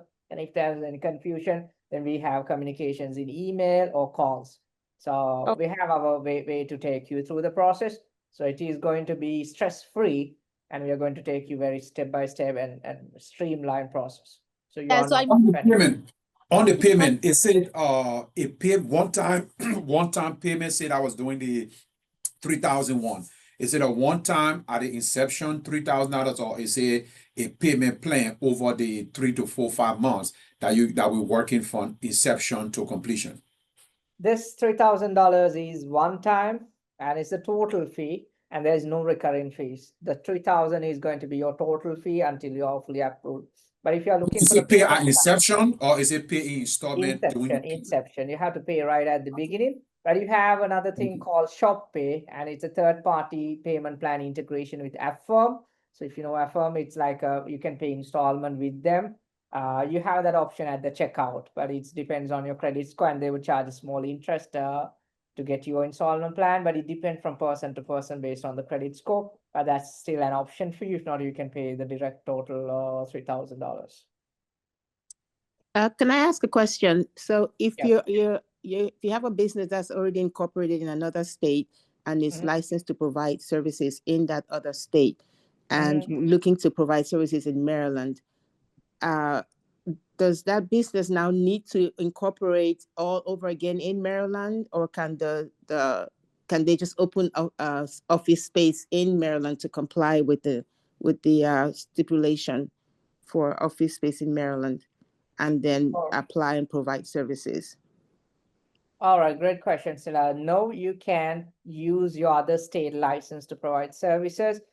In Maryland, you have to register LLC. If not, the option is to establish a foreign entity if you want to keep your principal office in the other state. But still, you have to get the business registration, the application, and go through the RSA process and get yourself the license for Maryland. You can provide the services from another state's license inside Maryland. You should have a license within Maryland. Okay. Do you help with the foreign agent process? No. Or do you have information about that? Yeah, but I don't recommend for any providers who have already established another state. Foreign entity or foreign state, it's complex. You can simply, the easiest way for you to create a new LLC and have you, because you anyways need a physical office in Maryland, so you can simply register for a new LLC in Maryland and run your business under that. So if you're trying to go with the foreign entity, that's a longer route, but without that, you can simply go ahead with LLC or incorporation directly within the Secretary of State in Maryland. Okay, so incorporate an LLC in Maryland, but then you'll be dealing with 2 EINs and 2, 2 of everything. But that is your suggestion, your recommendation. That's easy to get yourself into, but I Okay. understand you have to manage them separately, but rather you have, because anyways you need to have a physical space. So you have registered the LLC under the new physical space in Maryland would be easier than you trying to get through a principal office in a foreign state, I mean a different state, and getting the business to Maryland, because that's a bit complicated, because we have seen a lot of customers do that, but still an option for you. It's up to you. If you really want the main legal structure to be on top and put things under that, you can do that, but you can have to have a physical office in Maryland as well, but run with your principal office address in the other state. And In an terms of the LLC is background what you check. recommend. You don't recommend incorporation. You recommend the LLC. It's up to you. It's based on the number of people, the owners, whether you plan to, go into big scales and list in on the stock exchange. So those are the factors that would determine whether you want to go ahead with the incorporation or LLC. But my recommendation, if it's within, let's say, 2 to 3, 4 simple owners, then go with LLC. That's the easiest way for you. Okay, thank you. So quick question. So on the issue of the background check, so that will involve all those who are listed on the document, right? So let's say I'm the owner and I'm also the RN. So that will only require one background check, as opposed to I'm being the owner and I got the RN and I got 2, 3, 4, 5 owners. Each one of us will have to do a background check. Yeah, whoever you list on the application has to go through the background check. So the lesser the number you mentioned, less the people. Yes. Good morning. Good morning. Insurance company.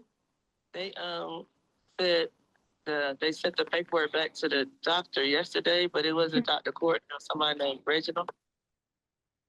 Oh, I'm not sure. Yeah, what happened? I think you need to mute. Is this part of the call? I think somebody need to mute their phone. Hello, I have a question. Good morning. Can I ask a question, please? Can I ask a question, please? Yes, please, Anne. Yeah, go ahead. Okay. Yeah, so if I have another business in Maryland, but the business has the space has 3 rooms, can I use one of those rooms as my office space for the home care agency? Yeah, you can use and make sure that the address is consistent in your RSA application. Yes, you can. In the RSA. Okay, and then the second question I had, and then I'll give chance for someone else, is can you be the owner and also the RN? Yes, you can. Yes, he said you can. Okay, I just wanted to make sure. Thank you. No problem. Regarding the, do you know that if we can have a doctor as an RN supervising, or yes, licensed RN? It's a licensed RN is what the regulation specifies, so it has to be the RN. So, but if we're applying for non-medical services, why do I need an RN? Yeah, unfortunately, the states Georgia, Virginia, and Maryland. So regardless of what services you provide, you still need to have a RN. The main reason is that RN, even though let's say you provide only non-medical, RN is needed to oversee and review those service plans. That's what the regulation specifies, even though you don't provide skilled services. So you still need. I have a question. Yeah, Robin, go ahead. Yes, do you provide training for the business owners? You mean training? Yeah, as far as like the licensing and all of that you indicated earlier. Yeah, we take you through the entire process under consultation. but we don't call it a training because we are trying to work with you to get the license. But if you're interested, we have like the operational forms and any other documents that would be useful for your operation, like the downloadable templates. You can go to these templates. So go out. Go get these employee handbooks and the client handbooks. These would be helpful for your operationals, but we are not directly providing operational trainings, but we provide all the support documentations for your operations. And in additional services, we provide for all the home care providers with your branding. We create your logos, website services, and we do marketing to get you clients. Everything we have as additional services, which I haven't mentioned. But you can go and run through our website what additional services you need. So you can go ahead and place the website packages. We have at very affordable prices from $300. You would get complete and customized website packages from us. Thank you. Yeah. All right, so I have a question. So on your website, right, so you have a lot of procedures and policies. So let's say somebody want to start more than one agency, like group home, home care. Can we do that or no? Yeah, we can help you, but it's going to be a different consultation process and different package you have to buy if you want to go with the group home. So let's say if you are going with RSA, it would cost you $3,000. And if you want to go with the group home, it's going to be additional $3,000. So that's how the pricing works. Okay, so if I want to go with both of them at the same time, that will be total of 6,000. That's correct, yes. Are there different in-service training videos that one can use, say, for staff orientation and different things like that on your website that you sell? Not the orientation, the videos. I don't think we have those related videos, but we have some products like the orientation, the client onboarding handbooks and stuff. If this is something that you're looking for, you can go ahead and download everything, and it's fully complete. It's like 130 pages, all the forms, all of the, everything that should be inside a home care client handbook that you can print and get the signature from your client to acknowledge when you onboard a new client. So this is the document our customers use. And there are forms also right at the end. You see there are nearly 14 forms that you can use on your operations. So those are all different templates for specific situations. So for instance, transportation, client discharge, so those are all specific forms that can be compiled into the handbook for each of the different executions. Yeah, that's correct. These are not the licensing requirement, but these are operational documents. We have it as common documents for those who need help with the support operational documents, and they download this. For example, client onboarding. And if you're looking for employee onboarding, then we have something called employee handbook. And all the federal regulations, we have compliance, everything like the Disabilities Act, background checks, and open door policies, hours of work. So we have tried to include a lot of information for your employees. Are these free to those who are participating in these programs, these packages? Not exactly, Stella. So these are not free. So if you need Is there anything free for we that participating? Exactly. All right. So Yes, normally when you attend a webinar, you have to get some kind of, there's normally something. All right. There's always something, some kind of discount, something. Not only those who participate in the webinar, but if you buy a package, you should at least have some freebies that others will not have access to. Yeah, I think we can offer you this complete licensing manual. This is generally we have prepared for all state, and this is a very, I think guys, the team, you all can put this on the chat so they can download it without any payment. So this is a comprehensive manual for you to run through. This is a training manual. So we would like to offer this free to you. Thank you so much. We appreciate that. A training manual. And in return, I have a favor to all of you as well. So if you really learn something from our webinar, we would really love to see your feedback on our Trustpilot accounts. and we will just share the link with you on this chat. So we would really love to hear your feedback, what you learned, and whether it helped you in any simple way. So I really appreciate that. Yeah, and thanks a lot in advance. Yeah, thank you. I have a comment and a questions. Initially I bought the first. I run a staffing agency, a medical staffing agency. I did use your manual to get my healthcare staffing agency license and my nursing referral license. So most times I do government contracting. I don't go to clients that I do government contracting. I work with government like public schools who want nurses, healthcare workers to accompany the student to school. So most of the contracts recently are asking of RSA. That's why I want to do my RSA to add to my self-fee licensing agency. So I already have a physical office, although it's my home, but it's a commercial area. I live in both commercial and business residential area. So if I'm doing RSA, do I need a separate office? All right.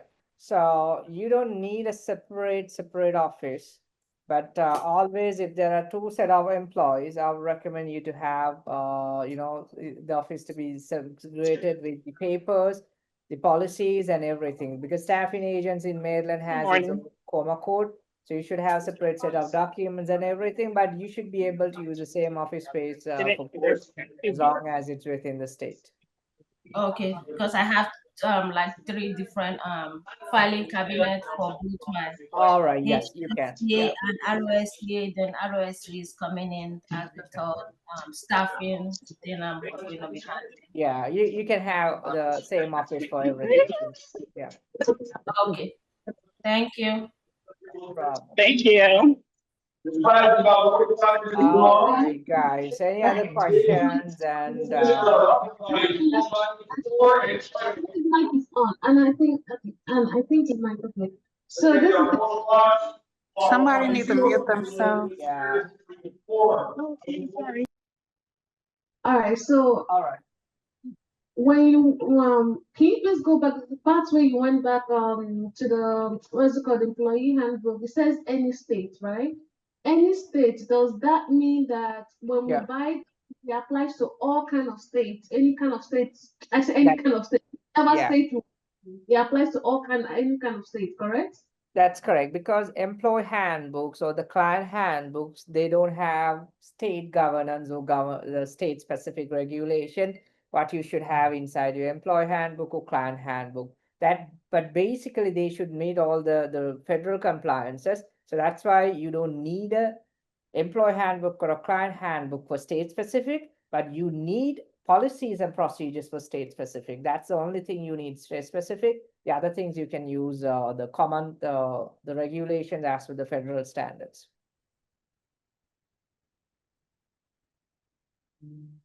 Awesome. Thank you for that. Thanks for that information. All right, guys. So any other question? And I have some important I questions have a also. question, please. Yeah, sure. While you were talking about multiple state licensing earlier, I want to have an RSA in Maryland, which I'm in the process of applying for.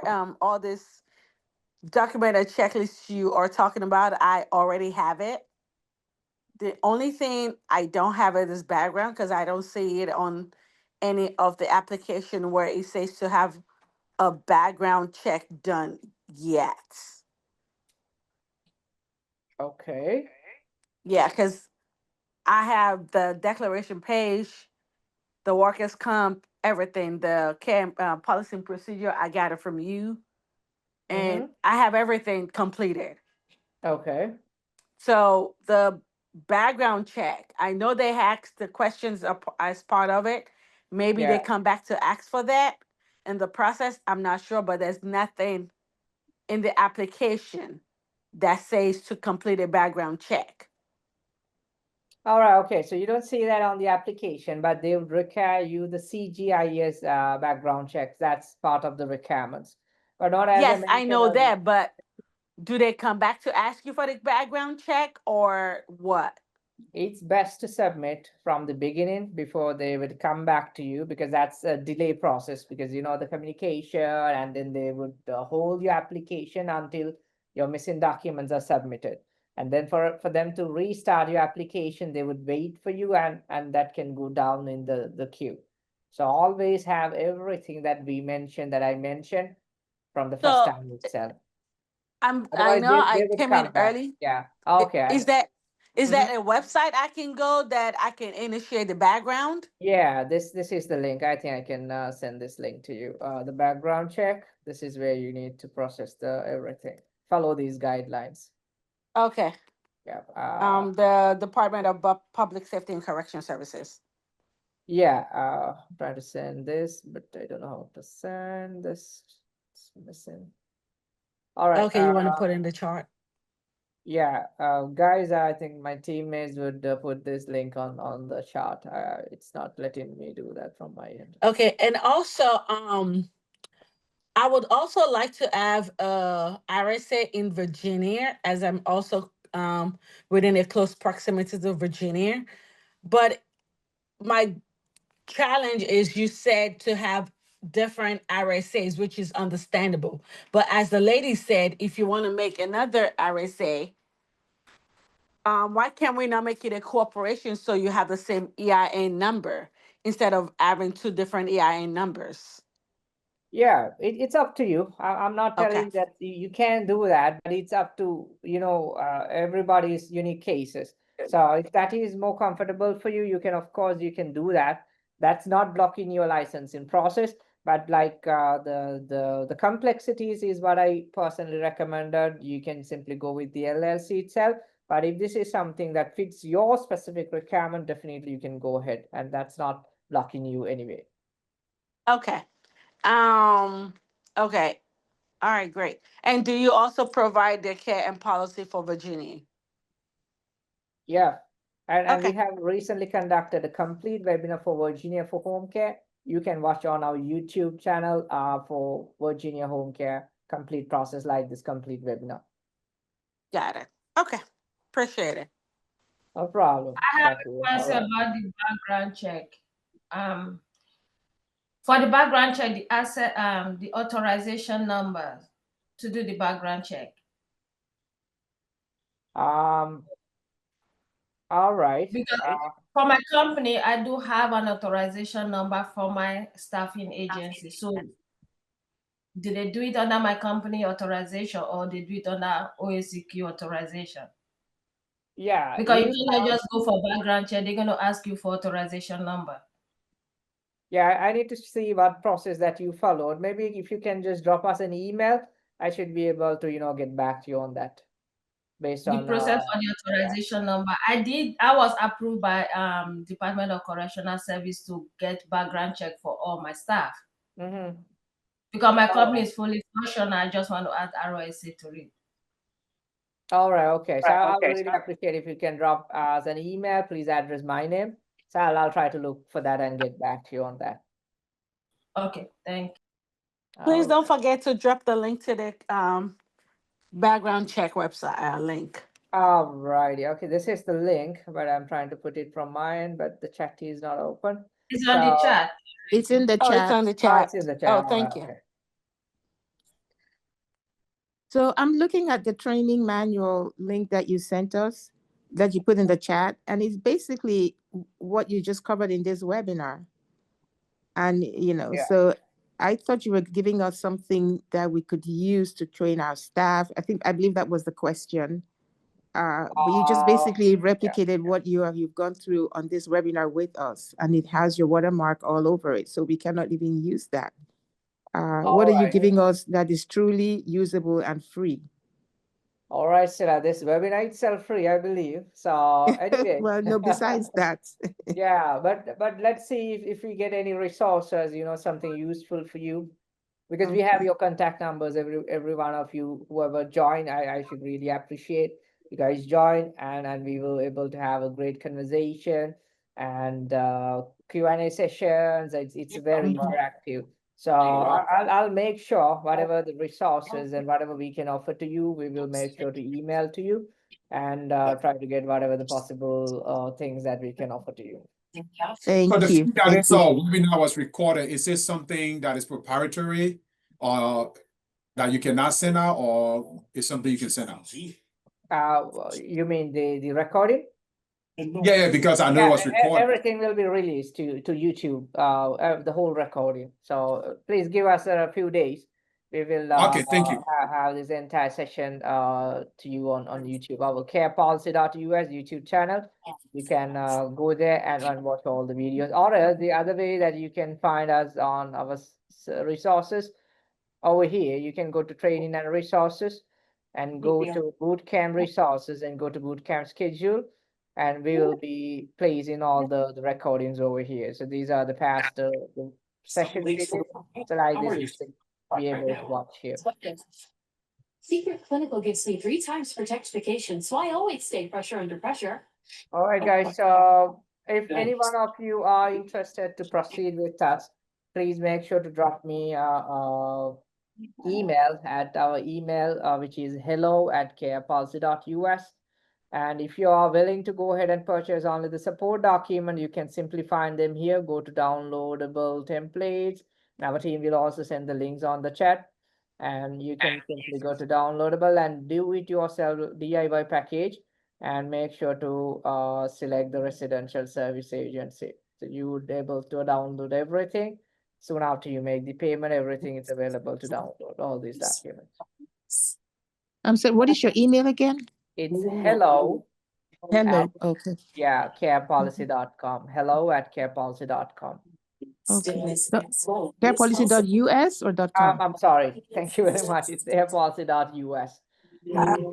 Really, thank you so much for the presentation. It was really have very good information, and I'm really thank you for your time, sir. Thank you so much. Thank you very much. And please don't forget to leave us a review on Trustpilot. This means a lot to us, and it will really encourage us to do more sessions like this. Very important for you, all of you. And also, I'll be sending my link for my LinkedIn. You can send, if you're on LinkedIn, send a connect request, and whenever you have any questions, anything, you can always chat with me. So we will be available for you. Sasto, he's worked in several Michelin star restaurants and recently released All right, okay, I think this is what I needed to cover pretty much. Yeah, this is pretty much our testimonials. You can find them on Trustpilot when you go to our page now, the Trustpilot page. So, and few questions I think we answered already. RN is needed, background checks are needed. RSA home office we discussed. You can do home office and you can operate in multiple counties. And how can I operate RSA as a sole property? Yes, you can do with LLC or incorporation. And there are staffing requirements for non-clinical caregiving. There are caregiver some training requirements, but you can go through the training requirement. But for RSA, you can generally go ahead with the as I explained, with the administrator and the RN with those information. So RSA license inspected after it comes. Inspection comes as a follow-up inspections if needed. Usually it's going to be annual inspections is after your license is issued. So you have to be in full compliance, as I mentioned. And can I start providing services before my license provide? No, don't ever try to do that. So you will be suspended, and it's a legal protocols, and you can't do that. You have to have a license before you can get things started. Non-US citizens apply to run RSA must have legal authorizations to operate in business in Maryland, but it's not going to be easy as long as you have to have the citizenship, because they are going to ask your driver's license and the SSN. You can't have those things if you're a non-resident. Can I expand my RSA to multiple locations? Yes, you can. All right, I think we had all the questions answered. I have one more question. I'm sorry. Yep, of course. Do you provide any classes for consultation like what you're doing right now? We offer these kinds of free webinars, but if you're planning to go ahead with our licensing services, I can hop on a call with you and answer any specific questions you have.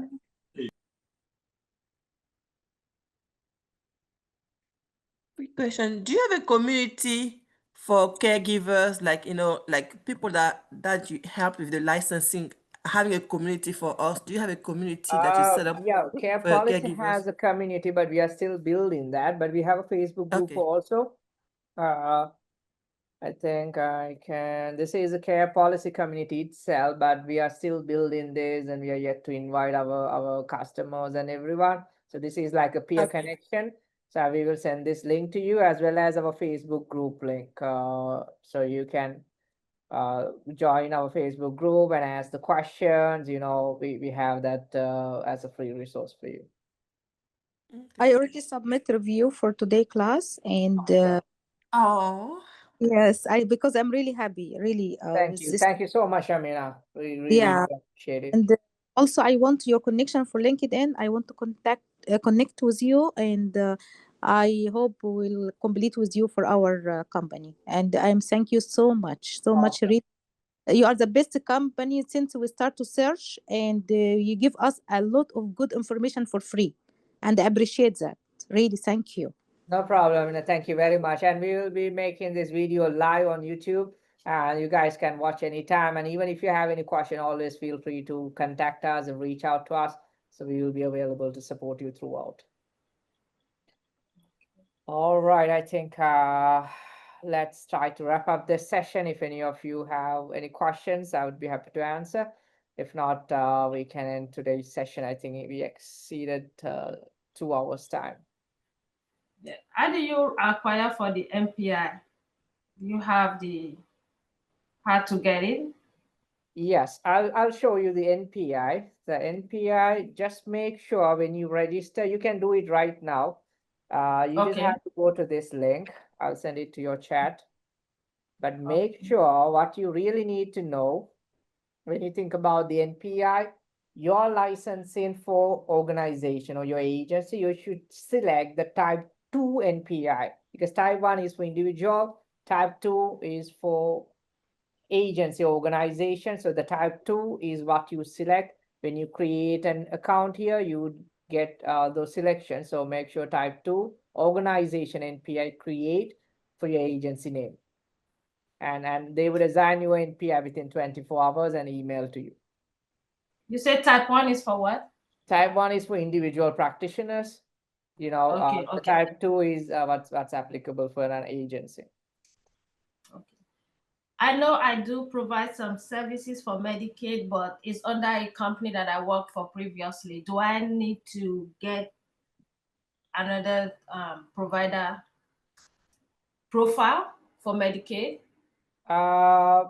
You don't have to, if you have RSA license, then you have to get approved for Medicaid, and that's a different authority. And you have to, get as a provider approval for Medicaid to become a contractor. So that's a different process, but you can apply for that only after you are fully licensed for your RSA. For the MPI, I can apply for it right now, or I have to wait for my license? NPI you can do today itself if you have your LLC and the EIN. Sure, I do. Yeah. Do it today, guys. Get everything up and running. So don't delay. My recommendation for you to start as soon as possible. And if you submit within this year, and let's say this month, not this month, within this year before December ends, 21 business days, and then you should be able to hear back from the state early next year. So you are with a license early next year. If you are in this decision, go ahead and get things done. Don't delay. Yeah. Yeah. I want to say a big thank you so much. I did use your template, like I mentioned before, for my staffing, healthcare staffing. It was a really good. It saves me all the time because I wanted to search. I came across, and it was a really good template. So I want to urge everyone on this call to go for their information. Yeah. It's very good. It's minimal correction the state is just gonna do, and you're good to go. I got my healthcare staffing using your template within. Congratulations. That's awesome news. That was in a great February. achievement. it's not easy getting license, then it's great. Yeah, they didn't have so much to correct. They just came back with little things that changed, and I put it in, and you already have everything. You just put in your logo, your company name, and you're good to go. Thank you so much. No problem. Good luck to Yeah, you. I have to attest. I bought the policies and procedures as well, but that was only like last month. So I'm waiting to see how this will unfold. But I believe your name is Anne. Thank you for sharing your experience. I wonder, did you get back to care Juwera. policy? Oh, Juwera, I'm so sorry. Did you get back to care policy with the corrections that were needed so that they could also maybe amend their documents on their end to avoid a No, repeat? the good thing is that they gave me, I think it was just a change in the COMAR that I needed to adjust. Okay. So I didn't really get back to them, but they actually give it to you exactly what you need to put in there. Oh, I see. Okay. Yeah. I know it was because of the COVID issue and everything about healthcare changed. Mm-hmm. It changed every year. Mm-hmm. So that's why he said, when you get it now, do it right away, because something might change while you're doing your policy. Yeah. Mm-hmm. How long ago did you do yours? I did my healthcare staffing. I think I did my healthcare staffing in May last May. Okay. Was it May? All right. It's May been this year. May last year. It was May last year. Yeah. okay. All right. Thank you. Okay. Thank you. All right. If no further questions, let's wrap this up for today. And we are doing another webinar tomorrow for Illinois home care services. So if any of you have any idea on getting licensed in Illinois, you can join that as well. So it is going to be a very comprehensive session like this, state specific. But before we go, if you're interested to use our services, please go ahead and reach out to us at hello@carepolicy.us. And I have myself directly to assign myself as your consultant for few clients. So I'll be the one to work with, not any other consultant. So if that's something what you like to do, so you can, let us know, and let's try to see how we can best assist you. And again, my request to you, please leave us a review if this is something helped you today. And also please connect with me on LinkedIn, and let's stay in touch. So all the resources we have, your contact number, and I should be really grateful. And thank you everyone for joining today's session. And we'll make sure to send any of the materials or anything for those who join as part of the token of appreciations. Thank you, guys. Can we get the link for tomorrow? Yeah, you can simply go here on our website, Care Policy. So there's on top there's a banner. You can click that, or else you can simply go to, let me see, you can go to, and go to bootcamp schedule and book for tomorrow. Okay, thank you. All right, guys, then thank you very much, and do let us know. So if it is within this week, if anyone wants to get started, I can be your consultant. So please reach out to me, and we will get things started for you. Thank you very much, and have a great day. Mikey. Bye. No. Thank you. Bye, everyone. Thank you, guys. Bye-bye. Let me